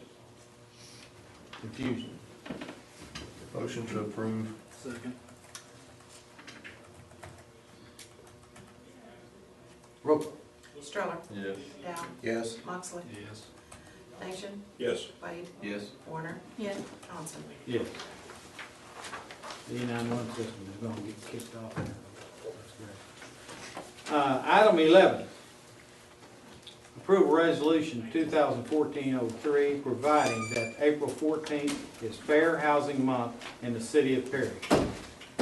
For many years, the city has a codified in its municipal code a fair housing ordinance providing for duties, responsibilities for landlords and assuring equal access without discrimination for its tenants.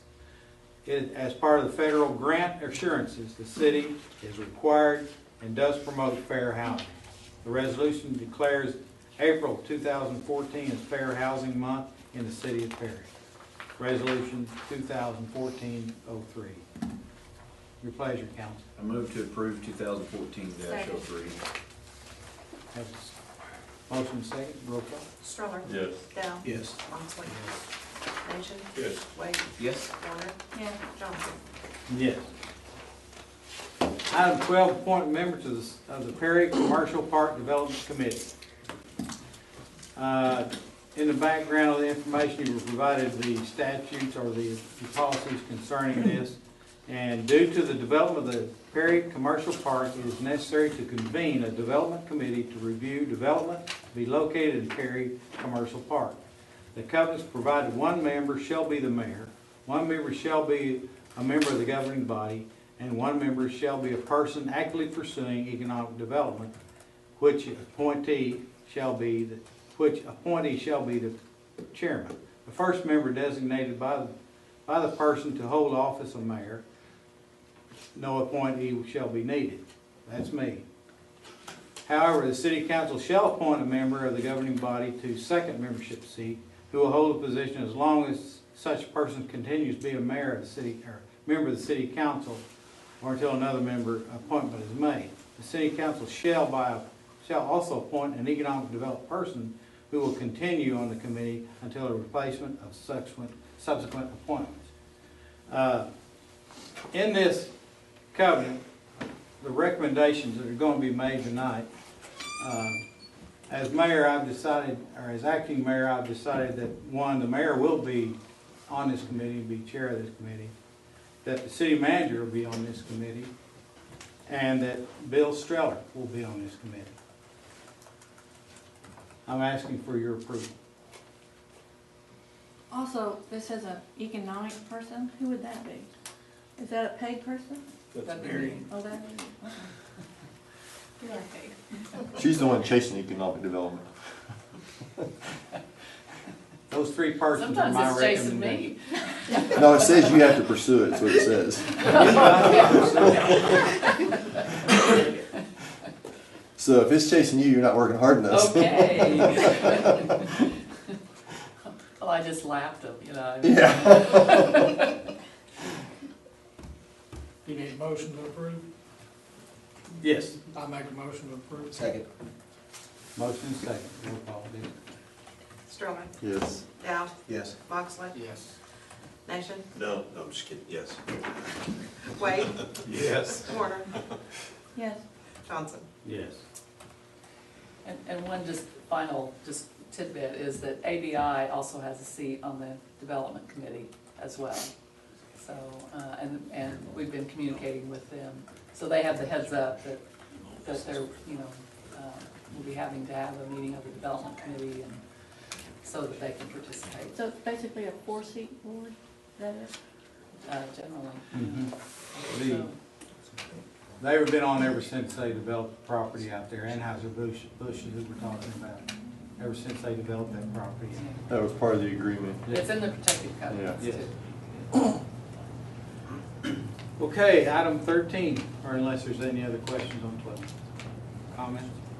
Item 13, consider approval of resolution 2014-04, authorize the mayor, city clerk to execute a right-of-way, public utility, and encroachment agreement with Oklahoma Department of Transportation. This agreement is, they're going to replace the Cedar Street Bridge, just the one just west of Highway 86 and east of the tracks. They've asked us to allow them to use our streets as the detour route instead of building or constructing detours. They have to tear the old bridge completely out and put it back in the same location, or generally the same location. They're taking care of the utilities that are involved and no cost to us, or very little cost to us. I think we got to pay $240. So, we do not like this agreement right now. Because if they're going to detour truck and automobile traffic over our city streets for a detour, then we need them to participate in the maintenance of that. And indeed, we're going to talk to them about reconstruction of the area on Cedar that is right in adjacent to the bridge, but not currently in the plans. That is the intersection from 86 and then east, and then from the bridge west to the railroad. We haven't got to see or review the plans yet, so we don't want to execute this agreement until we can have time to review those plans. And so I'm asking for a continuance of this item until we have our meeting with the division engineer for the Department of Transportation for this Division 4 area, which we are in, which is scheduled for 8 o'clock Wednesday morning at City Hall. And then we'll be bringing this up at the next meeting or later. But in my years with ODOT, ODOT has always participated in the maintenance of detours. Indeed, have built repaved city streets and county roads in areas where I had responsibility for contract administration. Can you detour them down 35th Street? That's a good plan. That's a great plan. But this would be, the main activity would be that trying to go eastbound to get to 86. That's going to be the nasty move. Those coming, going westbound, and just go straight down Fur. Until people learn that there's a detour there, you're going to see some wiggling around, and I really don't want a bunch of trucks loaded with oil and gas equipment locked up there trying to go down the little road that's adjacent to the railroad and work through the neighborhood. We would end up with a really mess. So their option is 6th Street, which we just had repaved. I don't want to see a bunch of heavy trucks going down 6th Street making wheel movements and making the asphalt shove and ripple down the road without, and us be responsible for it totally. And we don't want our signal poles knocked down again. So we know how long that takes to get replaced. So we've got to make the ODOT partner with us on these detours. So with your permission, I would like to continue this. Permission given. Thank you. Do we need a motion on that? Yes. I thought we did. A motion to continuance. Second. The next meeting, 21st. Roll call. Thank you. Oh, my computer's running out of power, we have to hurry up. Streller. Yes. Dow. Yes. Moxley. Yes. Nation. Yes. Wade. Yes. Warner. Yes. Johnson. Yes. I'll get her a pencil. Item 14, master agreement. Approve a master agreement for professional services and work order number 1 with Garber LLC. Garber has requested that the city approve an agreement to work on work order number 1 for their work as engineer on the Courthouse Square streetscape project and future projects as requested. In other words, they will be a firm on call by us if needed to do engineering work. Move to approve. Did you go through the item in its attachments? Okay. Roll call, please. Stroller. Yes. Dow. Yes. Moxley. Yes. Nation. Yeah. Wade. Yes. Warner. Yes. Johnson. Yes. Any new business needs to come before the council tonight? Any new business? Item 16, convene an executive session. Y'all received a confidential envelope. I'm sure you went through it, and you weren't arrested for it, so you know what's in it. What we would like to do is continue that to another time, because we have concerns over the recommendations by those engineering firms and feel like they didn't totally address the issue, and we want to discuss it with them and maybe get an amendment to their recommendation. Is it possible we could go ahead and go into executive session and discuss why we don't agree with it? Yes, we can, if you would. Yeah, I think I'd like to. All right, make your motion. I make a motion that we go ahead and go into executive session. Second. Motion and second, roll call, please. Stroller. No. Sorry. Dow. Yeah. Moxley. Yes. Nation. Yes. Wade. Yes. Warner. Yes. Johnson. Yes.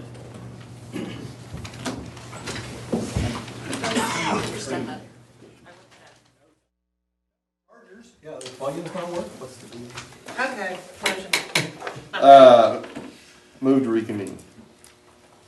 Second. Stroller. Yes. Dow. Yes. Moxley. Yes. Nation. Yes. Wade. Yes. Warner. Yes. Johnson. Yes. Yeah. Council, what is your pleasure and action is to take on this, if any? None. Make a motion to adjourn. Second. We're good. Roll call, please. Yes. Yes. Yes. Yes. Moxley. Yes. Yes. Yes. Yes. And yes. All righty. Get some help out in the car with it, right? Oh, yeah, sure. I'll push.